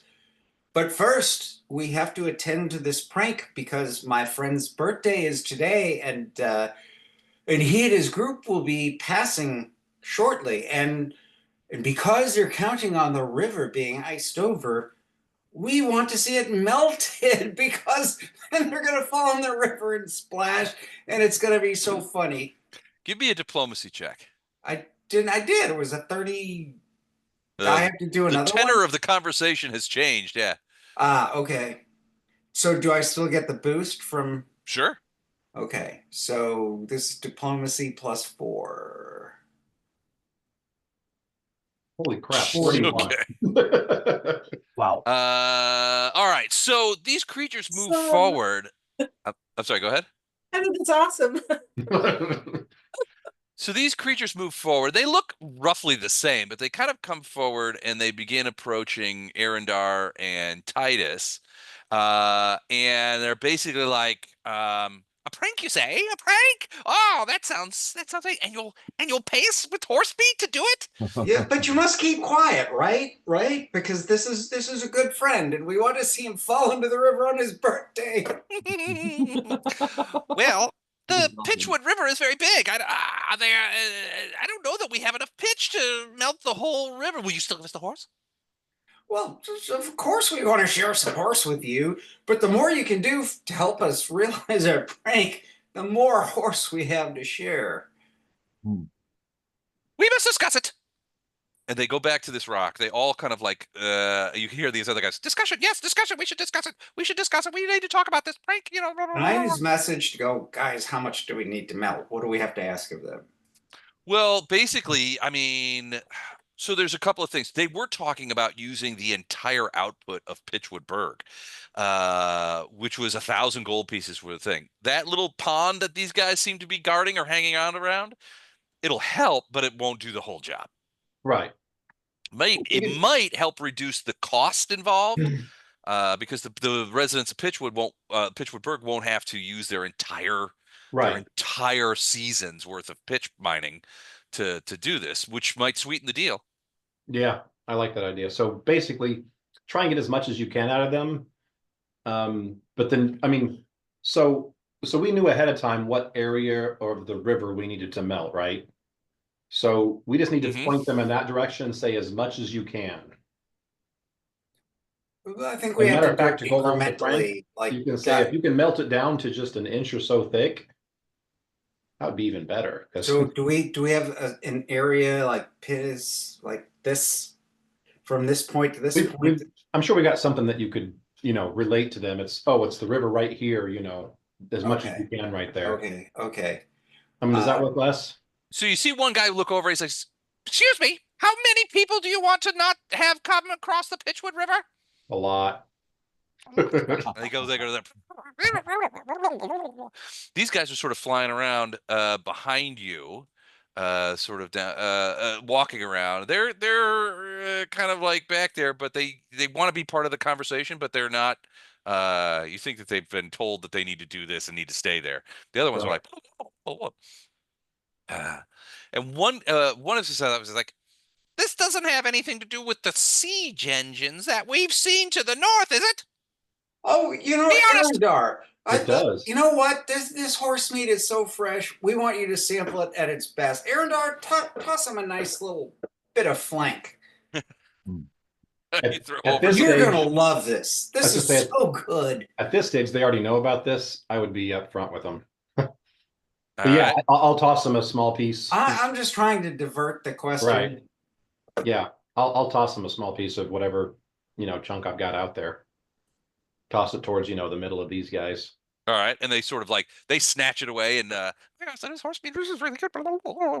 Isn't that fresh? That is so. I was gonna make sandwiches later. Still neighing. Exactly. So they eat it. They're definitely happy about that. But they did have a question. Is your friend the one with all the siege engines to the north? So one of the things that Poe knows is that, Fae don't like outsiders. They don't like to be bothered. So a big army coming through here, they're not going to be happy about. Okay, then yes. definitely tell them yes. Yeah, you know our friends. And matter of fact, if we would get them extra things if they wanted to screw with the siege engines too. Oh, dude, so what my friend Arendar said. What sort of extra things? Oh, you know, just fun things like breaking the wheels. I said, if you could damage those, we would give you every bit of horse meat. We wouldn't eat any. We'd leave all this for you. Oh, no. We have to save Oh. some for our lunch. Well, but if they do the siege engines and Well, the river, we might have to like go hungry and let them have all of it. they wouldn't. I'm really hamming this up with him. And and the little trinkets that I bought, I was like, and I can throw in these extra trinkets, which would help with your Well, future. don't pull your pants down just yet. All right, so the thought of getting all of that horse meat and the trinkets and Ono's shuriken, I mean, they're massively intrigued. I need one more diplomacy check from you. Jeez Louise. What happens if I bobble this one? Does it all fall apart? No, probably not. 25. All right, 29. 29. All right. 29. All right, so 29. finally, this what seemingly interminable conversation that these guys are having sort of seems to end, and they all sort of stand back. And the guy you talked to first, or at least you think it was the guy you talked to first, they all sort of look alike, Yeah. steps forward and says, "For the horse meat and the trinkets, we will play pranks on your friends with on their siege engines. We will stifle their wheels, we will burn their wood, and we will have a good time to it. And you tell them that the reason we're doing this is we do not want them to come across anymore." We will. Well, I'll tell them later after the prank is done because I don't want to tell them ahead of time. That would ruin the prank. All right, fine. But if you could fill their trebuchet buckets with poop, that would be great. So they all bust out laughing at the whole sound of poop, human poop, you know, that kind of thing. They're all they're like a 7-year-old with a fart joke. All right, so they say they will do this, but they want the payment up front. Oh, well, we'll give you some of it up front because it's hungry work, but we don't pay everything until the job's done. I mean, could we not make an offer to, I mean, horses will be aplenty after this battle, both Good dead and point. alive, worn out, and we could triple what we're offering. Oh, no. We're going to take at least I'm just three-quarters of saying, the slaughtered I'm just horses. saying, I think you could do that and give them some now, but you promise more later for more pranks. Okay, all right. So we'll give you half our horse meat now, and then during the prank, we plan to. This is going to be so funny. We're going to slaughter all their horses and then butcher them, and we'll share that with you. This is going to be so funny because you split the horse entrails open, Whichever ones we can and get a hold poop of. Don't and find gases just spray everywhere. It's going to be a riot. I must confer with my friends. So he runs back over there. He comes back and says, basically, half the horse meat out to give to all them. right, fine, half the horse meat now, all the trinkets, and Yep. we will let our friends in on the prank for payment in horse meat after the fact. Do we have a deal? Yes. He reaches out one And with tiny that, hand. with that, I basically put down the half of the horse meat. All right. Well, you see like 3 of those guys run over, grab the bag, you know, the paper wrapping, and they start dragging it away towards the pitch lake. You know, it's like 20 pounds of, you know, half of it is like 25 pounds of horse meat. And so they're having trouble with it, you know, like, and they're arguing with each other and that kind of stuff. But the leader one goes to you and says, "For all that horse meat, we will tell all our friends about the prank, and they will be pleased to think. But I want your word, human. You will give us the horse meat afterwards." You have my word, but I'll give in return, I want your word. Nobody tips off our friends because it's not funny if they know it's coming. Yes. The pitchlings of the Pitchwood will say nothing about the prank except to each I other. know nothing. Okay, then Yeah. yes, we have a deal. All right. He shakes all of your hands, goes around to everybody, even Ono, even Jinnis. And he's like, "Brr." His hand is like this little like smoky thing. It's hot to the touch. But he makes a big point of it. He makes a big point of asking everybody their name, so that I can remember who to talk to when the prank is over and it's time for horse meat payment. Okay. So he gets everybody's names, and I'll tell you what, if you're gonna do the siege first, then we will meet you at the river where you're gonna do that, and there's where we'll give you the other half. that sounds like a deal to me. You have made a deal with a Fae, and he points at Poe. That one there knows what Fae deals accomplish. Do not even consider going back on it. Otherwise, there will be dire consequences for you. But not dream of it. All right, they zip back over by their pitch thing, and they begin ripping off the paper of it and eating the half of the horse meat that you gave them. You know, at one point they sort of stop and look over and is like, "You can go." All right. Get us out. So we're gonna head towards the river, I guess, and towards Okay. the city to basically negotiate getting the rest of this done. Okay. All right. So you eventually, if you want to do it in one, do you want to camp out here, or do you want to like try and do it all in one night? I'm kind of in a hurry, Yeah. unless someone wants to camp out here. Okay. It seems like they're trying to get rid of us, so. Yeah, at least get to the city before nightfall. We can do the negotiation tomorrow, but Right, yeah, that's good. Okay. You don't get there before nightfall. It's actually quite a bit after nightfall. You've got Good 3 idea. or 4 hours after the sun goes down, but and it slows you down. But that doesn't affect us. It doesn't affect us because all of us now can see in the dark. Gotcha. All right. Well, you still have slow down because the temperature does drop, and it does slow you down. But about midnight, you come over a crest of a hill and look down into a small valley, and you can see a small village down there that you suspect is the village of Pitchwood Burg. You can see around the valley, and you can see on the edges of it, you can see much larger pools of the black bubbling pitch, similar to what you saw with the pitchlings. But right now it's the middle of the night, so most of the houses are dark. Okay. You do see Right. that there are a few constables kind of walking around. It looks like a night watch kind of thing, a little Mhm. cluster of guys with lanterns and stuff like that, sort of wandering around in the thing. But your guess is that probably this place is maybe a population of 300 people. Okay. It's not big. So we do kind of freak them out walking in at midnight then. Well, at some point, I mean, as you guys come down the way and you enter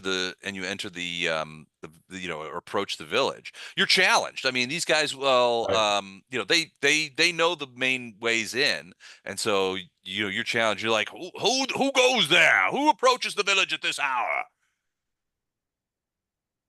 If no one else speaks up, I'll say Arendar, and we're dispatched here by what's his name? Duke Gallo? Gallofin Duke Gallofin. or Gallo or whatever his name is. Gallofin is the castle. Gallo is Okay. the guy. We're here on business from Duke Gallo. Oh, he raises the lantern, looks at you. Great deal of it is. Jinnis walks up and says, "Friend, you know me. I am Jinnis, the Duke's proxy. You have seen me. I've been to your town, your village many times. My friends and I need to speak at once to the Elder Aragon." Oh, of course. We'll fetch him right away, they say, and they lead you down into the city. There's And somewhere to stay for the night. Well, they lead you to basically probably one of the largest buildings in the village is the pub. Right. It also serves as an inn, and the guy's like, well, you'll Councilor Jinnis, you'll have room. There's plenty of room at the inn. We've been just trying to get the last of the pitch harvest in and ready for transport. That kind of thing. But we'll fetch the elder right away, Elder Algarin. So you guys find yourselves in this very sort of homey pub. It's still open, but there's only a couple of people in there. It's pretty late at night. Fire's roaring, and they're enjoying the dregs of their ale. When the constable says, we've got some visitors from out of town. They've gone to fetch the elder to speak to them from Gallo, unless I missed my guess. And they're like, oh, okay. About 10 minutes later, they get you guys drinks, get you some room close to the fire, since to Yeah, shake warmed the up- cold off, that warmed kind up of by thing. the fire, yeah. When in walks a dwarf of middle age, he's dressed in a leather sort of dwarvish leather smock, and comes in. He signals to the innkeeper, who brings out a small ceramic bottle of dwarvish whiskey, brings it over to the table along with a small wooden cup. He grabs the corks, sits down next to you, and says, "Ginnis, you I know. The rest of you I do not. Who are you? And what business have you woken me up from my slumber? It must be important." It's very important.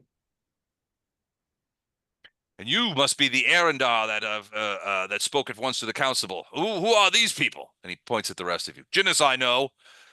He is Duke Gallo's man. But the rest of you I have never seen before." If no one speaks up quick, I will quickly introduce the whole party. Okay. Well, he introduces himself. He's like, "I am Elder Agarin. I am third on the council, and I work in the pitch fields with most of this town. What is it that so he looks kind of like Ginnis, but he takes all of you in. He says, "What is it that brings the Duke's men here on such a cold and late night?" Did you say the Duke gave us like papers or something? Yeah. Okay, so I'll grab those from whoever's got them, give those to him, say this is our writ showing that, the Duke sent us. Mm-hmm. We need to negotiate with you to basically melt the ice off the river where the pass is, or wherever the road is, or whatever. He is shocked at the melt the river. Indeed, that can't possibly be. Are you sure you haven't taken? And Ginnis sort of steps into this point and says, "Elder Agarin, I'm afraid we have not. We are not mistaken. I don't know if you know, but Steppengard has sent an army to come and bring down the Duke's castle. He's on his way now, and we need to unfreeze the river so that army will be slowed." He's just so taken aback. He's like, and he looks at, he's like, he sort of shakes it off and says, "You, fetch Lord Dashkaban's man." And they're like, "Sir, Wolfram of Wibbert. He's upstairs sleeping. Fetch him." And they're like, "Oh yeah, okay, gotcha." And you're like, "Wolfram of Wibbert, where have I heard that name before?" And then it comes to you. He was Lord's. Remember before you guys left Brask, you spoke with Lady Timur's guy and Lord Dashkaban's guy. Dashkaban's guy was a cheerful dwarf named Wolfram of Wibbert. And apparently he's here. And they sent a runner to go fetch him. In the meantime, this guy looks at you guys and he's like, to melt the he's like, "No one has ever asked us to melt the Pitchwood River would be enough to stop an army. It would require everything." So here's the deal. Through a fortunate event, we've got some help from some of the local what's the way to put it? Some of the local creatures to melt some of it on their own. We just need you to finish the job. You're talking about the pitchlings? You've made a bargain with the Fae? Yeah. Oh, well, they are a mischievous group. I'm not sure that I would consider any deal made with them to be to be engraved in stone, if you get that meaning. They are Right. they're harmless enough, and we often bring them gifts to keep them away from our So pitch fields. But I don't know we've that I given would them count some on them. gifts, and we promised them more once they get to the river and work on that. So I'm hoping the extra incentive will have them follow through. So we've got help there. We don't need you guys to completely on your own do that, but we will probably require a significant amount of what you've got. No. And we do have, realizing this will devastate you financially, we do have some funds to help with this. We You also guys have be a taking your payments sorcerer. early. We have a sorcerer who with fireball. Yeah. That's a good point. Yeah, so we can help. If you can help with the pitch, and then with hopefully our deal with the whatever they're called, I don't think. the little creatures, Pitchforks. Okay, the pitchforks, Oh, the pitchlings.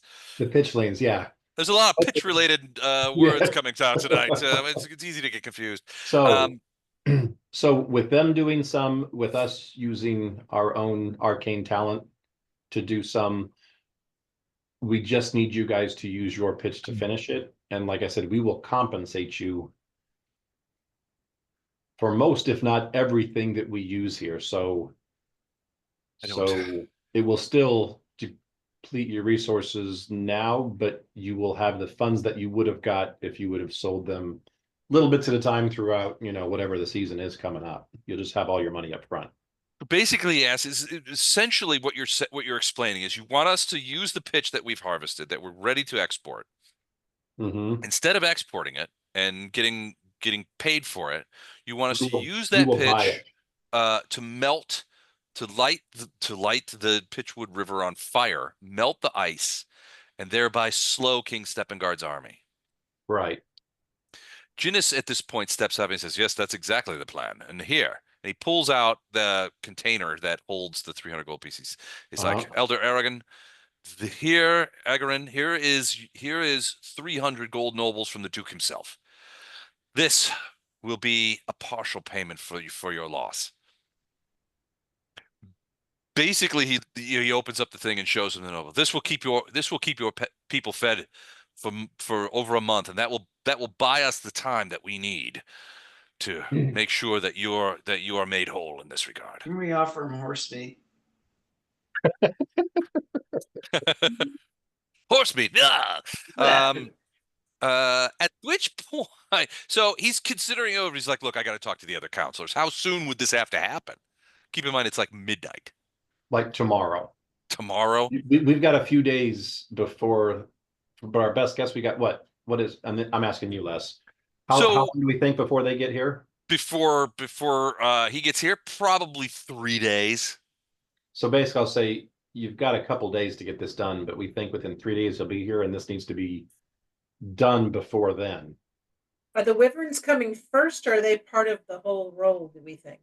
Although the wyverns aren't part of this army, they're the ones that are from the Sargavans that are probably going to try and attack about the same time that this army gets. Oh, I thought they were Schlaxian. Okay. No, No, this is a dwarvish army. This is King Steppengard's army. Is coming from Bresk.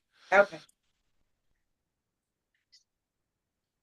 Yeah, so King Steppengard's army is basically leaving. So from this map, Lord is Steppengard's like field marshal.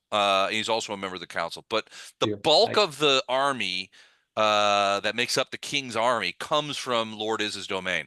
Lord Iz's domain and Duke Dajdaban's domain are widely regarded as some of the toughest terrain in all the Bandu Hills. The dwarves from there are very hardy, very tough, and in many ways there's not a lot of opportunity for those guys, like to be farmers or ranchers or whatever. So many of them become soldiers in the king's army because it gets them out of the domain of Iz. Yeah, it gets them into the city. They get money, they can feed their families, that kind of stuff. So, but these are tough monkeys. Essentially, they've mustered and are now, see the purple line? Yeah. That's the line that they suspect that King Steppengard's army is taking through the Bandu Hills. This is one of the major passes. An army of this size, and they suspect it's at least a couple of thousand soldiers. I mean, you can't just like sort of wriggle through the mountain passes, right? You have to sort of have roads. So that's the path that they think they're taking. It'll take them right by Pitchwood, and they'll have to cross the Pitchwood River, but they're counting on that river to be iced over so that they can walk across it, as opposed to putting bridges up or thing. With it melted at this time of the year, it'll cost them probably 3 or 4 days to find a different place to ford, other than at Pitchwood Burg. And it'll still make siege engines very difficult to get across. It'll make it difficult to get across, yeah. And so those pitchlings were very much interested in the siege engines because they're typically made of wood, Right. which are fun to burn. Yeah. And they're human constructions, and they wanted to punish them. Yeah, that was a Or happy dwarvish construct. But yeah, so the flight wings of Wyvern Riders, your guess is that they are part, or That's at least Sargavan. attached to 5 Corps. Yeah. the area down there. So, and we heard that from the little pipsqueak that they're probably planning on attacking not as a full army, but as more commando style stuff around the same time we're getting attacked, which would make sense. So it's going to be a pincher movement, but they're two different sides. This army is our own guys. The Wyverns are from the enemy. Yeah, King Steppengard's army is largely a result of King Steppengard declaring Duke Gallo to be a traitor, which the Sargavans essentially convinced him was the case. At least, and the Sargavans through the mechanism of what was the lady, what's her name? The Chamberlain lady. I can't think of her name off the top of my head. Oh, Nina Glibglamber. Oh, Umbridge. Yeah, Yeah. yeah. So yeah, she basically convinced the king that Gallo was a traitor, and now Gallo is essentially, the king is now, gone to bring Gallo to justice. That's where this army is coming from. Yeah, that makes sense. I just had it. I missed where the Wyverns were. Okay.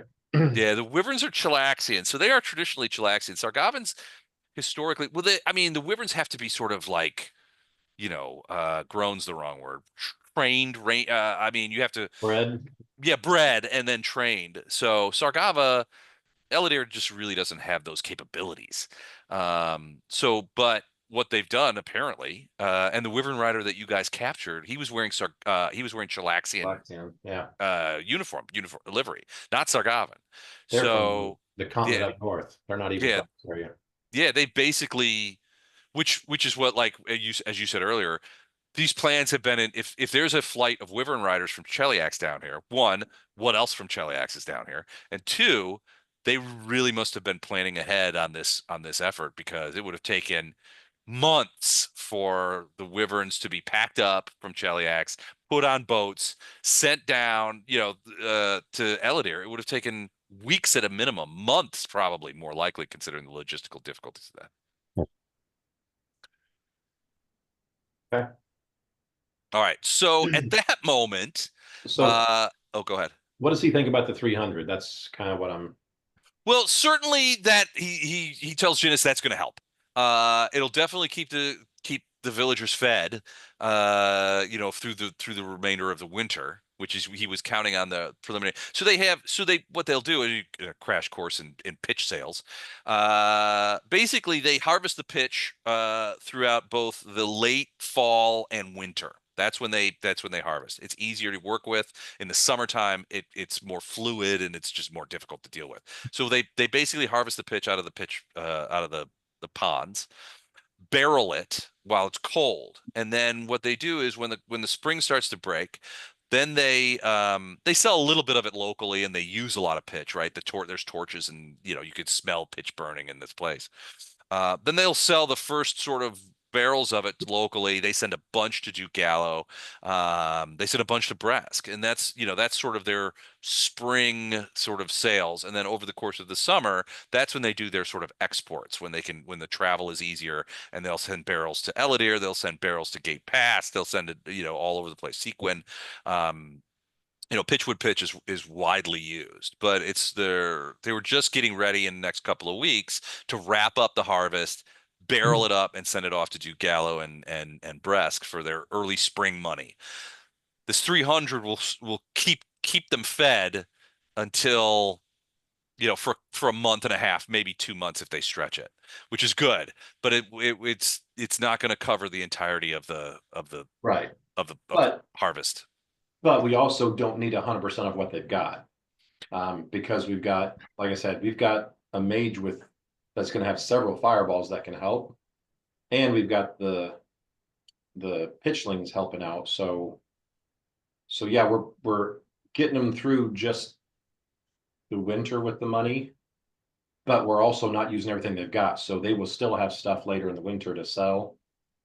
It won't be, my guess won't be near as much, won't be near as much, but they'll still have some. And then if Duke Gallo's offering to send them money, I'm kind of looking at what he's thinking.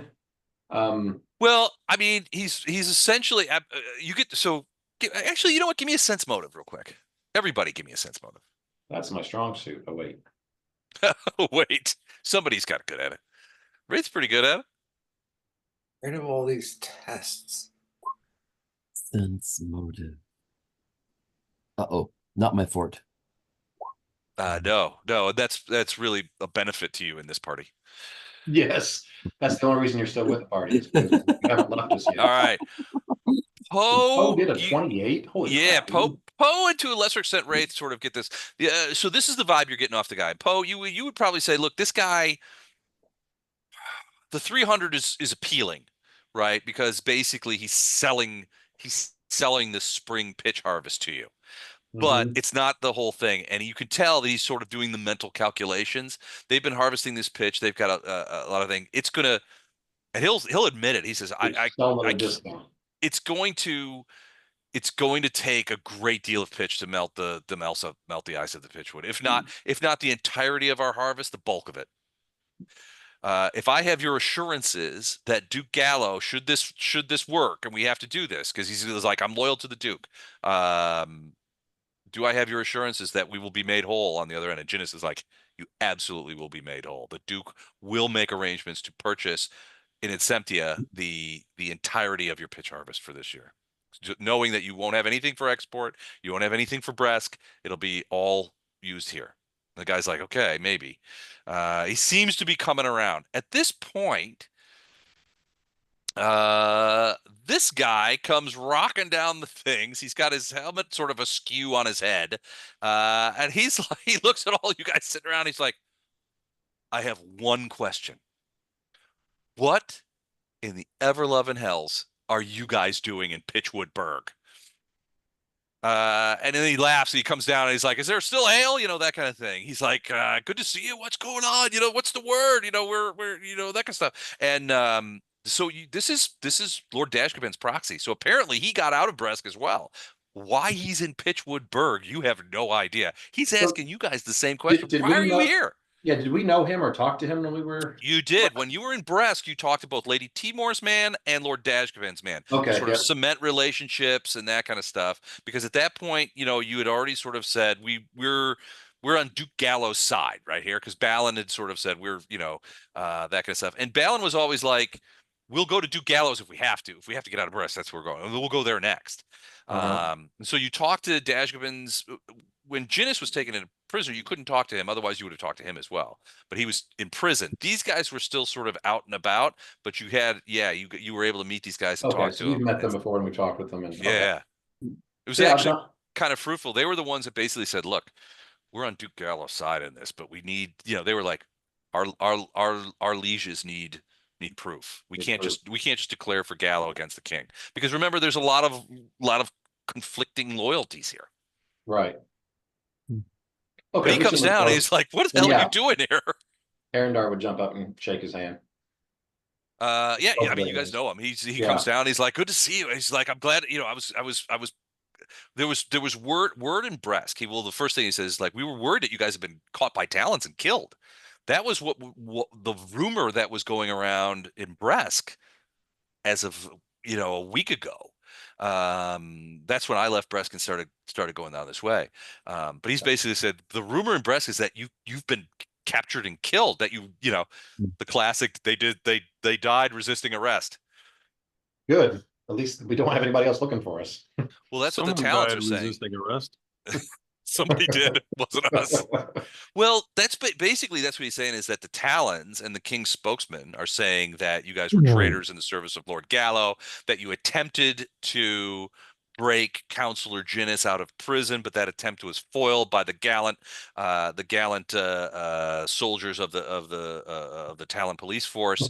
Oh that yeah, you that guys was foiled. Looking Well, at that's what he said. Is basically, but in the process of foiling he's like Nina Glibglammer basically confirmed all this, that you guys went to the prison, tried to break out Ginnis, were caught, a brouhaha ensued, in which all of you and Ginnis were killed.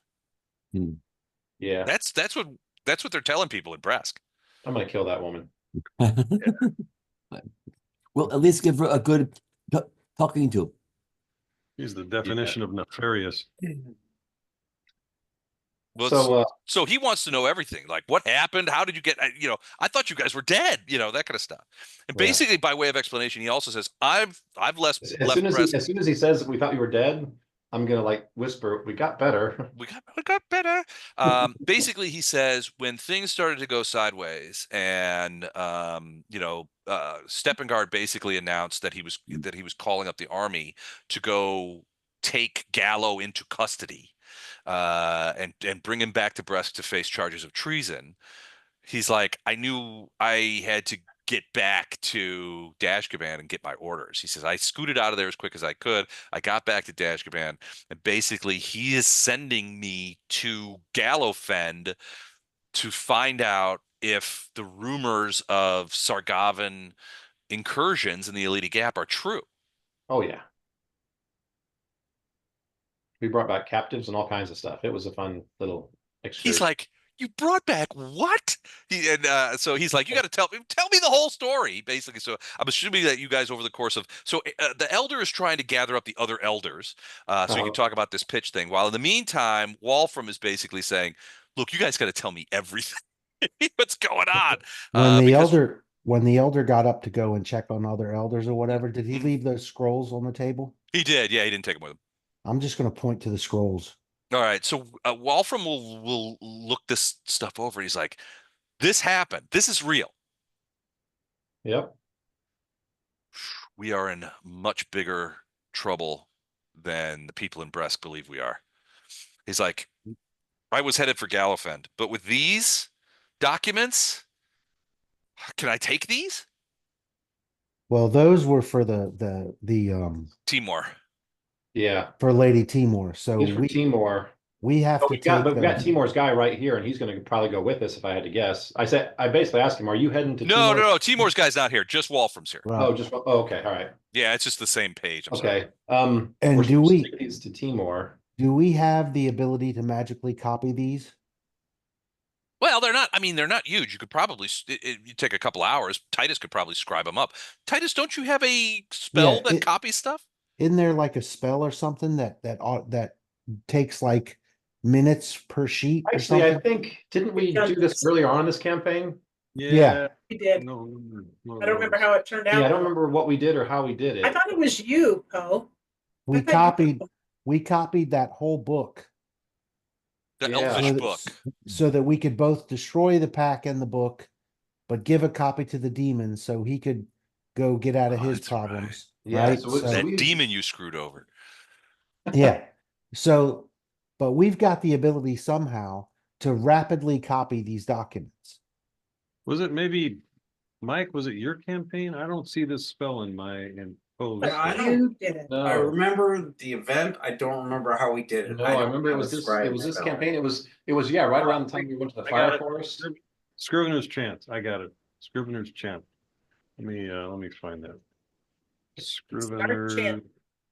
Well, they can checks. provide the writing tools and extra parchment and stuff like that. He's like, if I can get this at sunup, what I'll do is I'll take a copy of this and I will head back to Lord Dashcoman's. I can get back there pretty quickly and I can avoid getting caught by our friends showing up. Steppengard's army.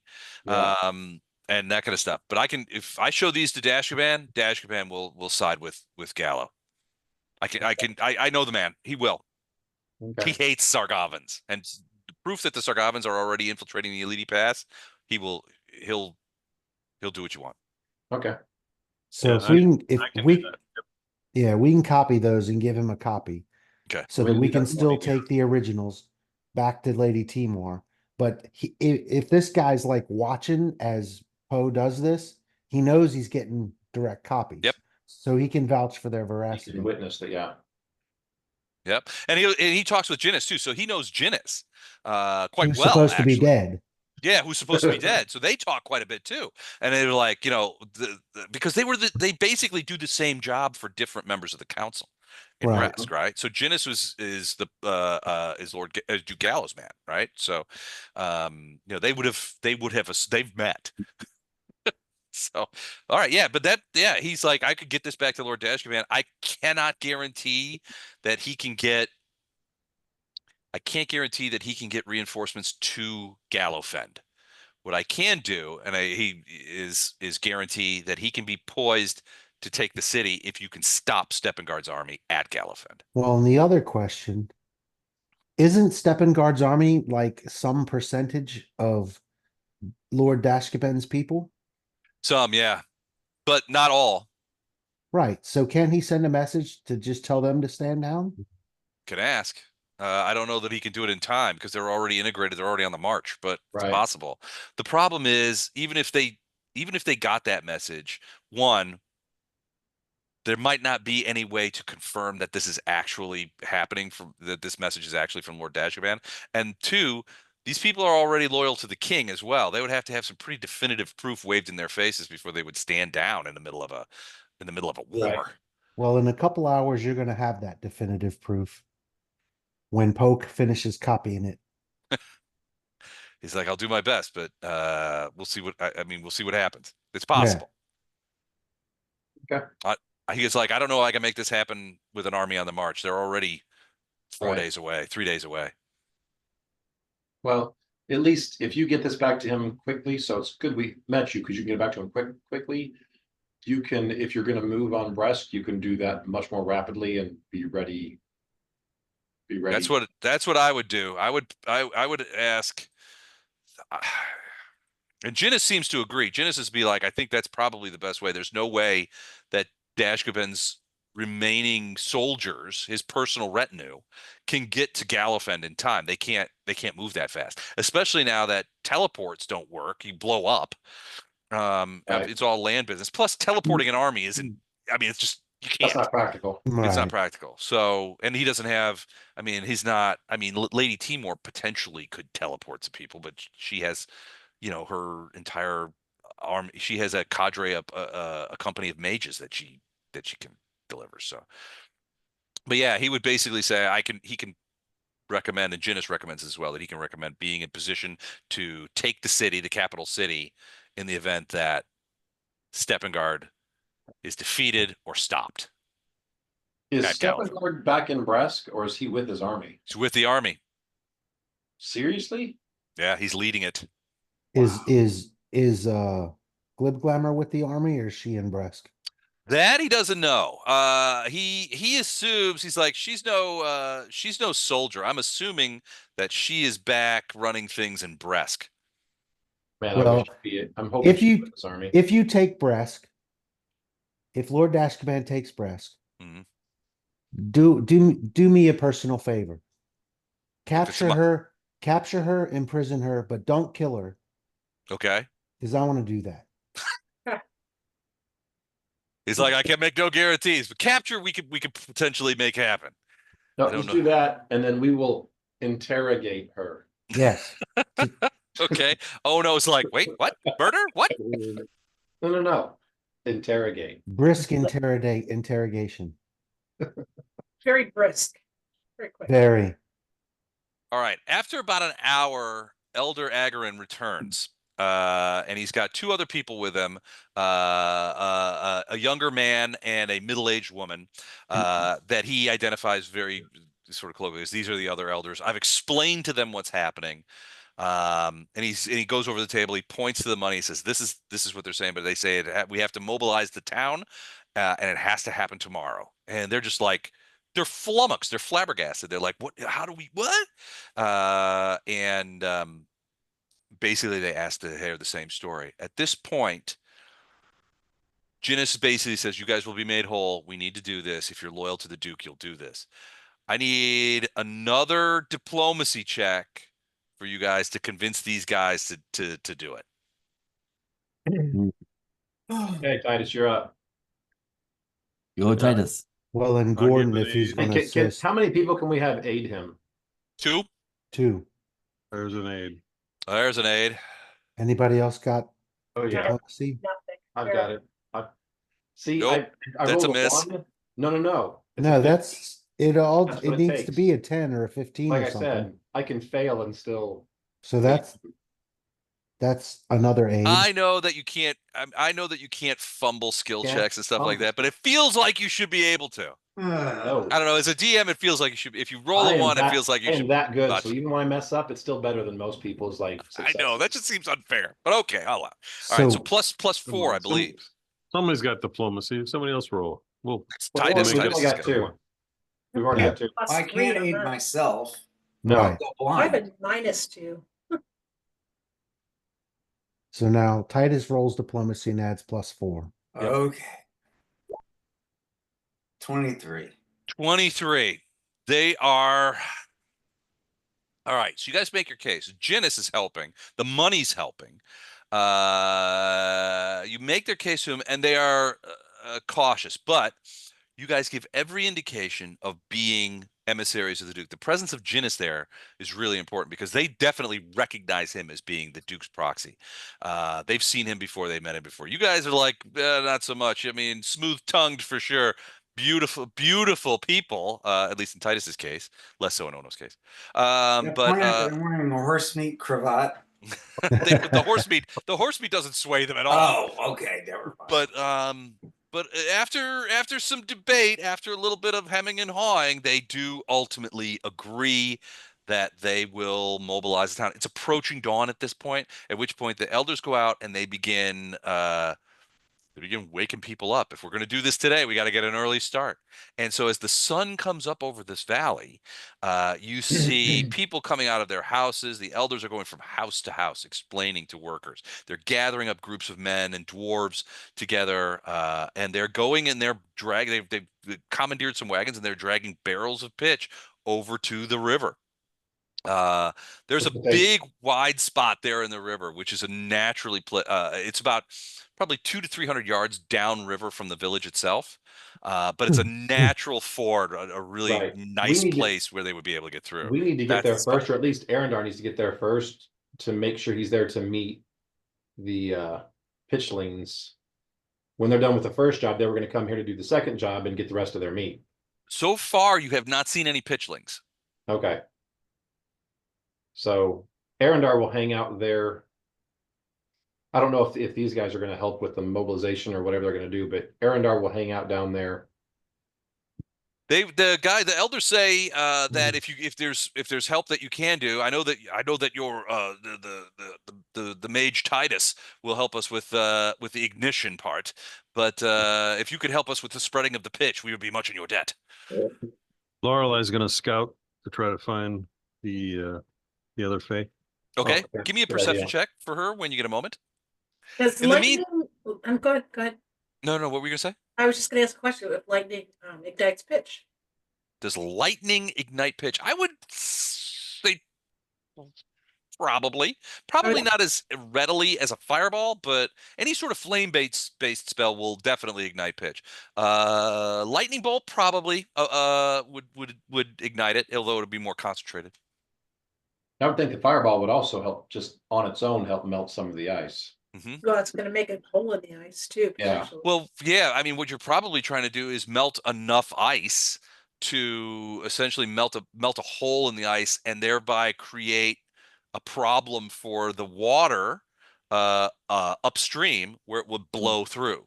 Right. Right, because then it would just, once you set those dominoes falling, then suddenly the river is active again, and it's a river filled with ice chunks. And I have a question. Mhm. Don't we need to be on the other side of the river before it melts? Because we got to go back to Lady Timor. It's a good point. The nearest bridge is probably half a day away. I have a fly spell, so Yeah, but that's one. But I'm saying before we start all this, we need to get on the other side of the river and Yep. help from there. Yeah. Right.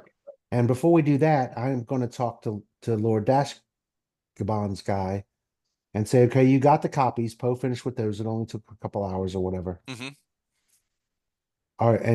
Are you taking off this morning to go back to Yes, Dashgaban? yeah. He goes, I'm having they're loading up my pony now.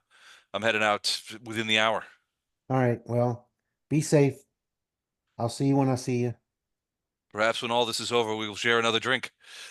Oh, that's that good dwarven whiskey, and I'll buy the next one, I say. Maybe out of Gliblammer's skull. I'm gonna hold you to that. Yes, sir. Ooh, Yes. Gliblammer's skull skull. whiskey. That's my Ooh. favorite. And then Well, I'll also go. has searing light, Les. He's going to use that to help. Okay. All right. So you see that the villagers are like piling down. They're running wagon after wagon, barrel after barrel, and they're taking axes to these barrels and spreading this cold pitch out as best that they can. They're stretching out, and it is a lot. There's wagon after wagon. By noon, it's warmed up a little bit, and the pitch is a little bit easier to move with. But basically what you're looking at is you've got clumps of barrel-shaped pitch in most carts, maybe slightly melted, sort of standing in various places across the ice. It takes several. Did I'm sorry. Lorelei find the pitchlings? Oh, what was the roll on that, Paul? That's just 4 searing light spells. Oh, okay. To On augment. Lorelei's perception check. Lorelei's perception was 19.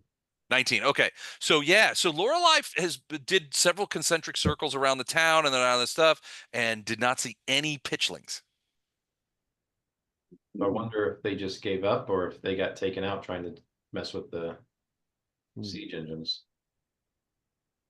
Is it possible for her to not be in danger but get close enough to see if the siege engines? They're still 3 or 4 days away. Oh, okay. They're pretty far. So you're talking about the bulk, 3 or 4 days travel. You're talking about an army that's probably 50 miles away. So is it possible then that the pitchlings just haven't had time to travel there, do that, and then get back? It's possible. Okay. So the pitchlings knew where we wanted this done. Mm-hmm. I'm gonna take the horse meat and put it on some kind of platter, not a platter, but something out in the open. Like on a big stone or a tree stump or something? Yeah, so Okay. it's easy for them to see, and it's right where we said we were gonna be. Okay. Because we're not gonna hang out for this. We've got to get back, but Okay. But if they come back and see that, hopefully they'll finish their end of the deal and help ignite this and melt this. All right. About that time, the original guy, Elder Agarin, who you spoke to, comes back up to you. He's bundled up. He's got several people with him, including one of the other elders, but basically says, Janice and company, we've unloaded the pitch. You can see that it's sort of like scattered about on the thing. Mhm. We've put it in the areas that we think would be best. I will tell you that the Pitchwood current here is quite strong. If we can pierce the ice, I think it will do what you wish it to do. Carry them away. It'll melt it if we can ignite them. Okay. Well, we can do that. All right. yeah. And so do you guys go to the other side first? Yes. Okay. Yeah, and then we're gonna And 4 searing lights and however many fireballs and yeah. All right. So you guys just from the other side of the thing. So some of the guys are like on the edges. They don't want to get anywhere near the fireballs and the searing lights and the lightning bolts, but they are using torches to sort of light them as best that they can, and it's working. But yeah, but you guys are like, you guys are blazing these spells into it. Burning hands. We've got so much fire. Bondi he's just on a natural high. The Yeah. fireball, I mean, you guys suddenly, you know what? The pitch, I mean, you're igniting these pitches. In fact, you're exploding the pitch balls out with fireballs and stuff like that because they're condensed, and they're exploding. You can see they're just burning like crazy, and they spread out. Once the fires are started, the pitch wads melt down over the tops of the thing, and they begin stretching out from bank to bank. And you can see underneath there's this bubbling, and there's water. You see steam coming out on the sides and stuff like that. And pretty soon you hear cracking noises. This is maybe 20 minutes later, after everything's starting to boil down and that kind of stuff. You hear cracking noises, and then suddenly these big sort of booms as big hunks of ice begin cracking underneath. And then the next thing you know, you see the pitch sort of like shifting a little bit, and then suddenly there's a big, the pitch falls into the river and still stays on fire. It's still down there. The magical fire has somehow inculcated this pitch. It is still melting this stuff, and you're hearing this cracking, and big hunks of ice are starting to like break off and push down, and it's pushing the ice that's below it. And you can hear this sort of like thrumming in the river as it just sort of like crackles, and suddenly it's almost anticlimactic. At one point, you just hear as the thing crushes, the pitch falls into the river. It's on the bottom of the river now, which is sort of moving, and now the water begins to boil, and you can see the ice on both edges is sort of melting away, and it sort of flows in and creates these little burbling things. And finally, big honks of ice begin flowing, and the river begins flowing again as the cold water from upstream comes over the burning pitch in the thing. It warms up, and it's pushing all that ice down the other way. It's coming flowing under, so the ice is still pretty good up next to the town. The ice is still pretty thick, although the water going underneath it is sort of abrading the bottom of the ice, so it's not nearly as thick as it was, and it's certainly not frozen all the way down. But that water is coming through. It's being heated by the pitch, and it's completely sort of melting all the ice downstream from it. All that warm water, all that heated water is melting all the ice down there, and it's just becoming this whole thing. And you can see it just kind of as it goes down the river. It is beautiful. Mission accomplished. A sad polar bear goes floating away on a little stick of ice that's left. Oh. All right. Ginnis is still with you. He's got the other paperwork. He's just like, I've just seen Wolfram off. He's headed to Lord Dashkaban's at a significant pace. It's my hope that he will get there in time. But this is done well. This will stop Steppengard. If he has to take his people across the southern bridge, he'll add another 3 days to his travel. More if they're moving slowly. Yeah. So now let's get to Lady Timor. Yes. All right, so you guys been taking off. You guys start taking off across the tundra. You wave goodbye to the poor, poverty-stricken people of Pitchwood Burg as you move back on the thing. You travel for a day, that whole rest of the day, camp, travel most of the rest of the day. You're deep into Lord Gallo's thing. You've also passed the Elite Gap. You've passed it from on a south of Gallofen. You don't go back directly to Gallofen. You take a different route south of Gallofen. You cross the Elite Gap and begin heading closer and closer to Lady Timor's space. As you are entering, you're getting fairly close. You're probably within 10 miles of the border between Lady Timor's domain and Duke Gallo's, and the terrain is growing increasingly rough. The valleys are hilly. There's not as much. The paths are tougher, and so going through here is pretty tough. Ginnis will tell you that one of the things that protects Lady Timor's domain is what's called the Glasskeel Cliffs. Her castle is in a valley on the other side of these cliffs, and they are traditionally impassable. We may have to climb them. Or try to find a path through them to get to her castle, because this time of the year, they're usually impassable. From this section, that's where you go. You guys are traveling a little more. You go about another day, 3/4 of a day, and I'm assuming that Lorelei is doing a fair amount of scouting, as is Wraith. That you scout the road ahead. When Lorelei comes back, Wraith, you're out in front, kind of scouting ahead, but Lorelei comes wicking back very quickly, and she says, "I've spotted some of those men from Bresk that we were warned about. They are in a small valley guarding a bridge, just about half a mile that way." She points to the southwest. I assume she's talking about Talons. Yes, yes, Talons, that's the ones. They're wearing that livery. They look like they are guarding a bridge. They have a creature with them that I don't recognize. How many of them are there? I saw as many as I have fingers on one hand, about 200. She's not a bird, so it's not 300. She's not really good at math. Yeah, 300, about 300. She's not a bird. But yeah, no, she would say as many. She said she saw as many as many fingers on her hand. And what did this creature look like? I'm assuming I can talk to her. Is that correct? Yeah, she speaks common, doesn't she, Poe? Yes.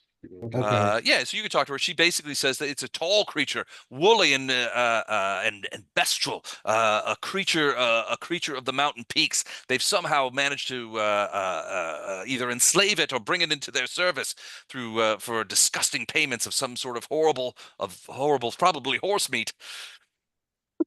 I don't know who would No deal offense with to you that. guys personally. Does it have wings? It does not.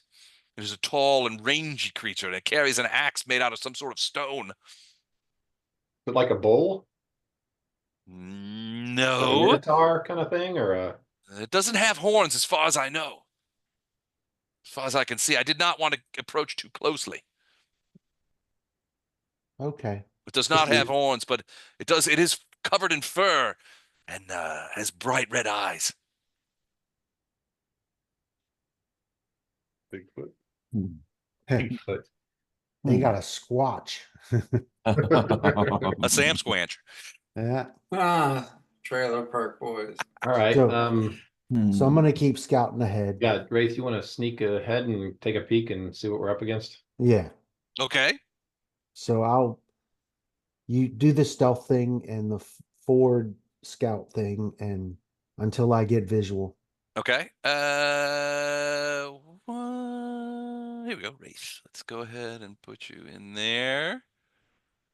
All right. Do you see? Yes, I do see. Okay. I don't know where I am. You're up Hang top on. right. Okay. That makes sense. So you can see this map has a little bit of depth perception in it. Looks like the first thing you notice is that there's a big big bridge, Yeah. and there's a barricade on it, and there's a bunch of guys huddled around a fire, a small Yeah. fire. There's also this guy here, which is obviously the creature that Lorelei is talking about. Right. Then there's like a little valley, and you can see this little house down in the valley next And to the frozen creek. And it's got a fire. It's got a fire. There's obviously, there's smoke coming out of the chimney, and there's a fire outside. You can see a couple of guys, and it looks like they're chopping wood out there by another fire. You can't see much else, but it looks like, there's a fire going inside the building because you can see smoke coming out of the chimney. But Yeah. other than that, you don't see anything inside the building. And you put us all kind of here. So how Yeah, far? it's just you for right now. So Okay. So from this distance, can I see what this creature is? give me knowledge nature. No. No knowledge nature. None. Knowledge fey, knowledge what knowledges do you have? None of those. I have knowledge local. I don't think that'd work for this. I don't know that this is a creature you've ever seen before. Okay. I'll tell you what, I'll show everybody this so you can get a better look at it. Yeah, I'm just gonna get a description of it. Oh, they've got a cave troll. Did you see that? Did it come up? Yeah, it Okay. did. That's what the creature looks like. Can so everybody I'm- see that? Or no, just you see that? Yeah, I don't- I'm gonna get a description of it. Basically, look at it enough to get what it looks like. Okay. And then I'm gonna move back to the rest of the party Okay. and tell them what I see. The house in the valley has a fireplace going, so there may be more inside. There are 2 outside of that with a fire. There are 3 on the bridge behind a barricade, and there's a thing that looks like this. Okay. You want me to show him? Yeah, All right. I don't know if it'll work. Here, hold on. Is he like And- sketching this in the dirt with his finger, or really? yeah, Mhm. or something Uh, like that in the snow. But Or is Yeah. in mind though? I'm just going to take everybody over to that page because it won't let me show you without it. So That's what I do. and then anybody who does have knowledge nature might be able to figure out what it is. this is what it looks like. Oh, it's a cave troll. No, it's like a troll. Yeah. It's a cave troll. Oh, you would think pretty quickly that that's a troll. And it makes sense that Lorelei probably has never Jesus. seen a troll. All right, but that's you're looking at. So you guys are up here at the top right. You're approaching from afar. This bridge has guys on it. One, the troll is on there. Plus, they've got like a half-ass barricade going over there, and then a couple of guys are sort of standing around on the bridge, looking at a fire. They're still standing around a fire. These guys have no advance things. There's a couple of guys down here in this valley. So if you look over here, there's like a little. Oops, I guess I should show it. There's like a little steep staircase going down the side of this wall. It's probably a 50-degree staircase. It's steep. There's at the bottom next to this house are a couple more guys, and they've got a fire going, and they're chopping wood, putting it in a pile. There's smoke coming out of this house. You don't see any doors on the house from what you see. You got to assume they're either on the front or around the other side. But there is smoke coming from out, so there may be some guys in the house. But it looks like a rather modest fisherman's house.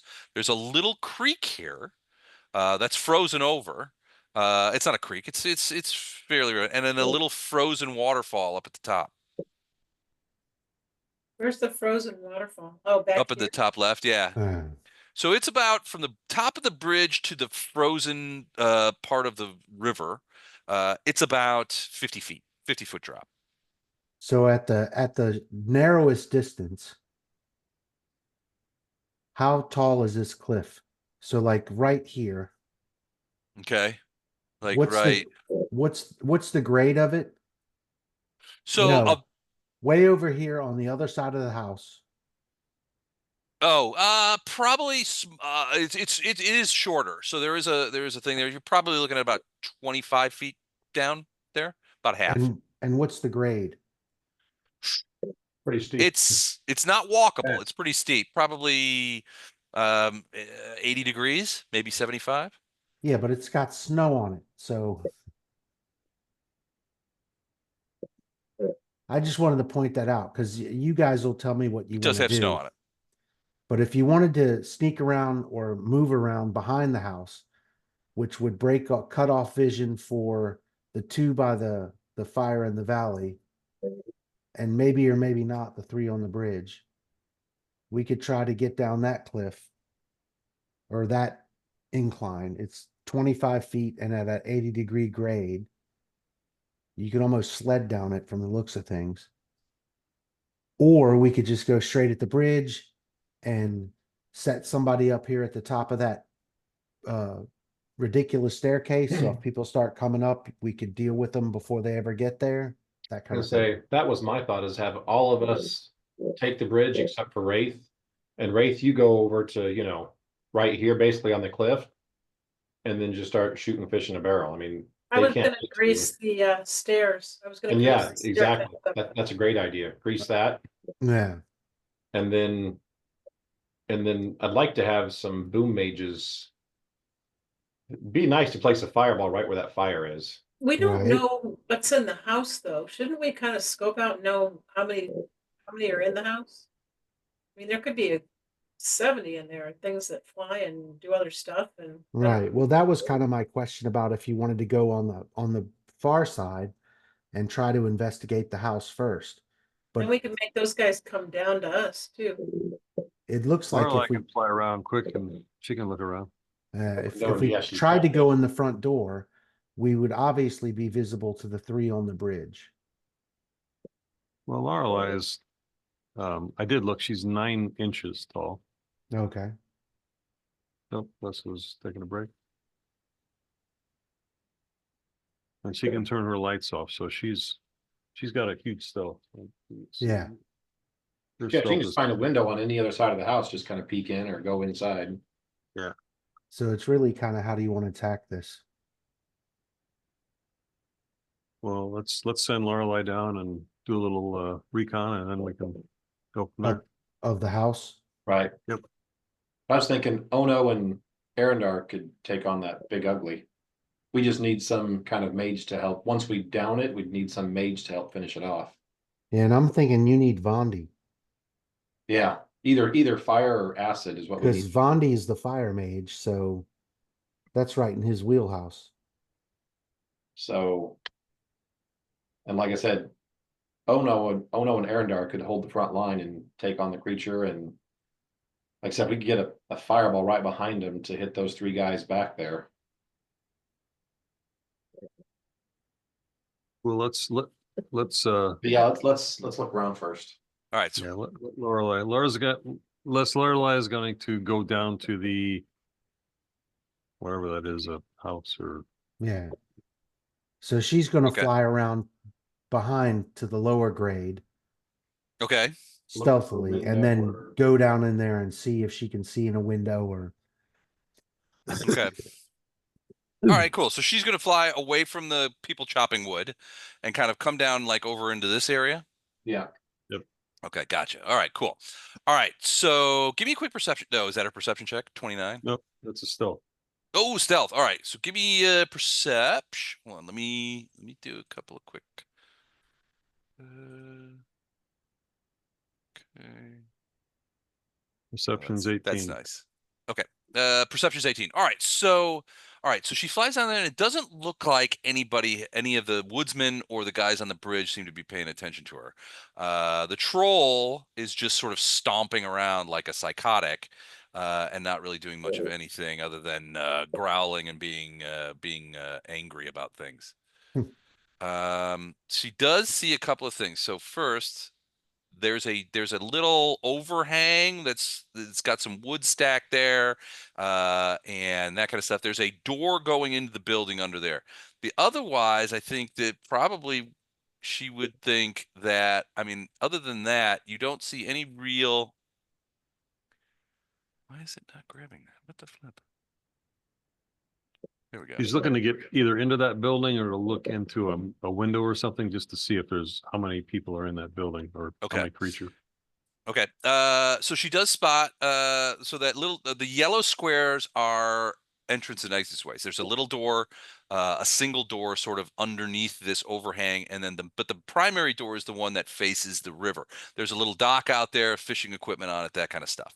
You can also see there's under this tarp right there is a little boat, some sort of fishing boat. There doesn't seem to be any evidence of the fishermen, although this little rack over here has fish which are theoretically freezing, that kind of stuff. If she goes close to the windows, and you say she's 9 inches tall?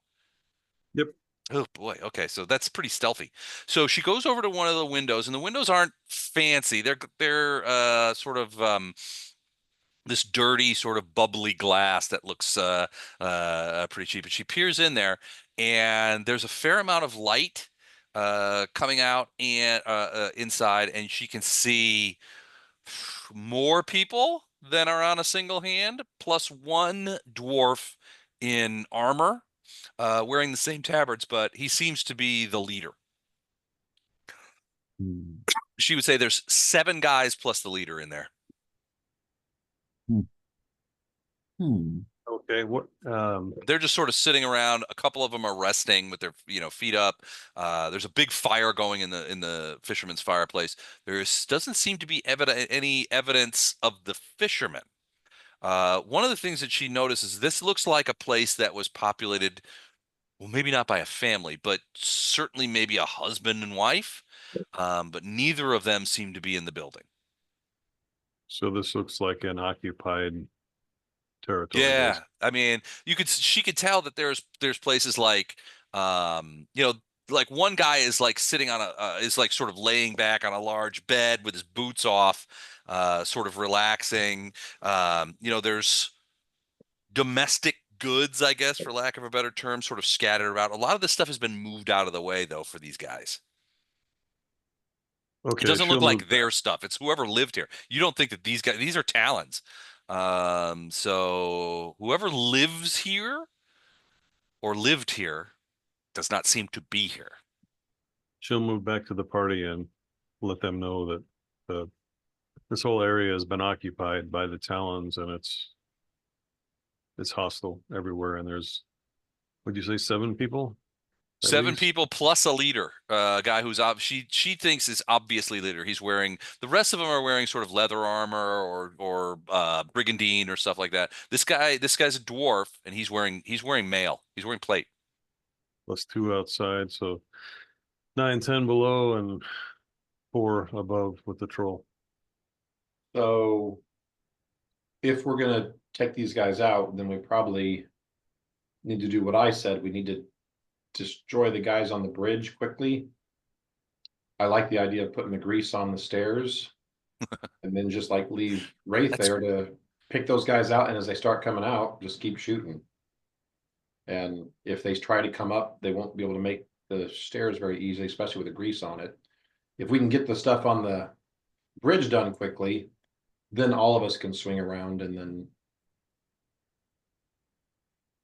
I mean, I'm okay with just staying on top and just several of us, I'm sure, have ranged weapons. We've got, some spells. We just kind of take them out from up there.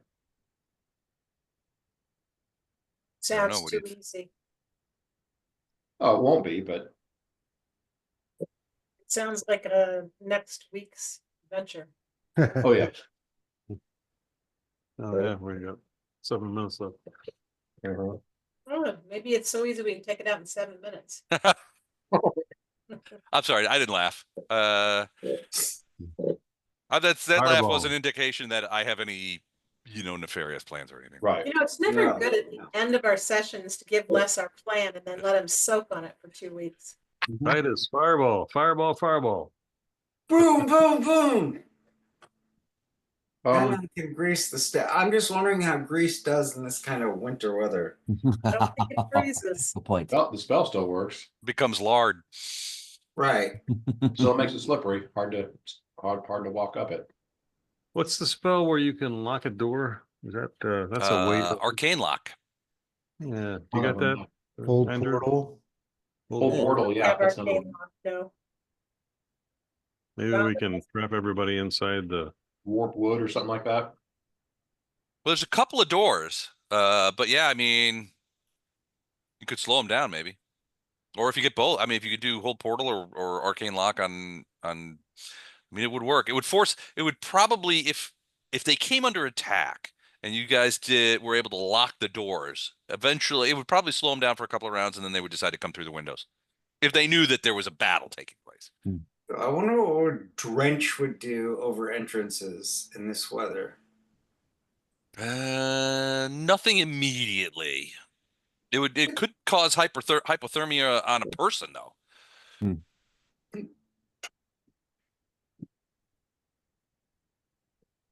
Are these all humans? Humans and dwarves, you can see. They're all. I'm using all the same token, but yeah, different humans and dwarves. They're wearing the Talon colors, right? So they've got the tabards on. You're not sure what exactly they're doing here. This is less a scouting party and more a blockade.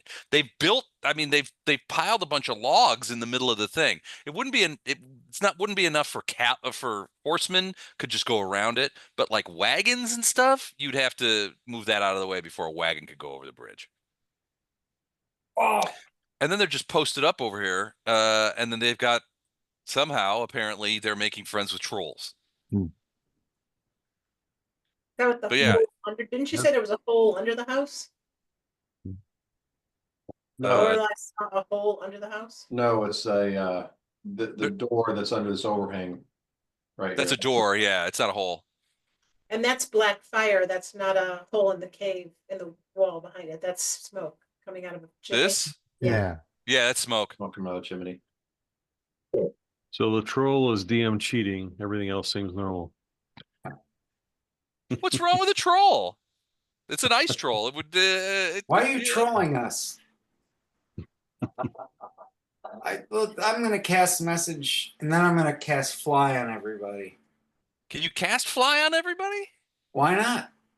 I think it's got a limit. Yeah, how many 3rd level spells do you have? Yeah, communal fly. Well, I can take naps between spells because we're not in combat yet. Creature touch. It's only one person Yeah, per spell. yeah, Yeah, I each know. spell only is one person. But we're not in turn order yet. Well, yeah, but it'll still burn all those spells. But it'll still burn all the spell slots. And that's also your same spell slot that uses. Whose side are you on? He's on the side of objective truth. Ah, Arendar. All right, I'll cast message. All right, so message on everybody. So you're the switchboard operator again. Yeah, Are don't the press rest me to of you, relay because you're things. at right now you're not in sight, but I mean pretty soon once you approach that bridge, Approach. at the very least the people on the bridge will see you. So This- Titus, you're on the stair disabling. What? So you're gonna, your first thing. Stable is the cast- stair. Stair Grease disabled. on the stair. Does Yeah, anyone make sure need to nobody be can- invisible or fly before we get into this? No, just stop people from coming up those stairs, and then we'll take care of the troll and the 3 up here, and then we'll go down. Okay, I will keep an eye on the stairs. I'm with you. I'll help you. Thank you, We'll Vani. we'll need at least one mage over with the troll, because we don't want you to use the spells first. But once we get it to where it's ready to drop, then you can use the spell to finish it off and actually kill it. Which spell in particular are you thinking about? Either acid or fire. I was But thinking like I about said, it- drenching the stairs. But Well- it's only needed once we drop it. Because it once will we drop it, regenerate. Yeah, if it's if gonna it is keep actually a regenerating. troll. Well, Vondrum can go with you if you need him to. Yeah, I was gonna actually send Wraith over to kind of help. So if Titus can, grease the stairs, and then Titus can help either side with spells, but then Wraith, if he's on that cliff, he can not only shoot down there to those guys, but if those guys are no longer a threat or they're taking longer to get up there, then Wraith can also just help out and shoot at the guys on the bridge too. And like I said, Ono and I will rush the troll, and we'll take that guy out. Are you going to remind us of all this when we come back?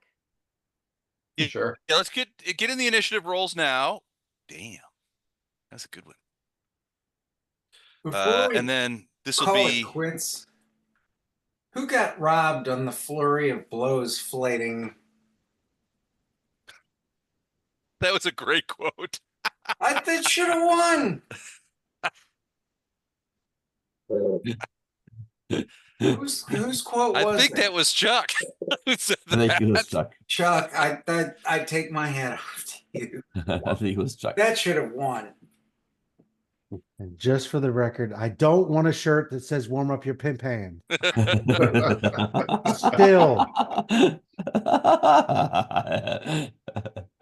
There we go. Initiative and I can't wear that in public. 24. Who said anything about You even public? go out in public? You go in public?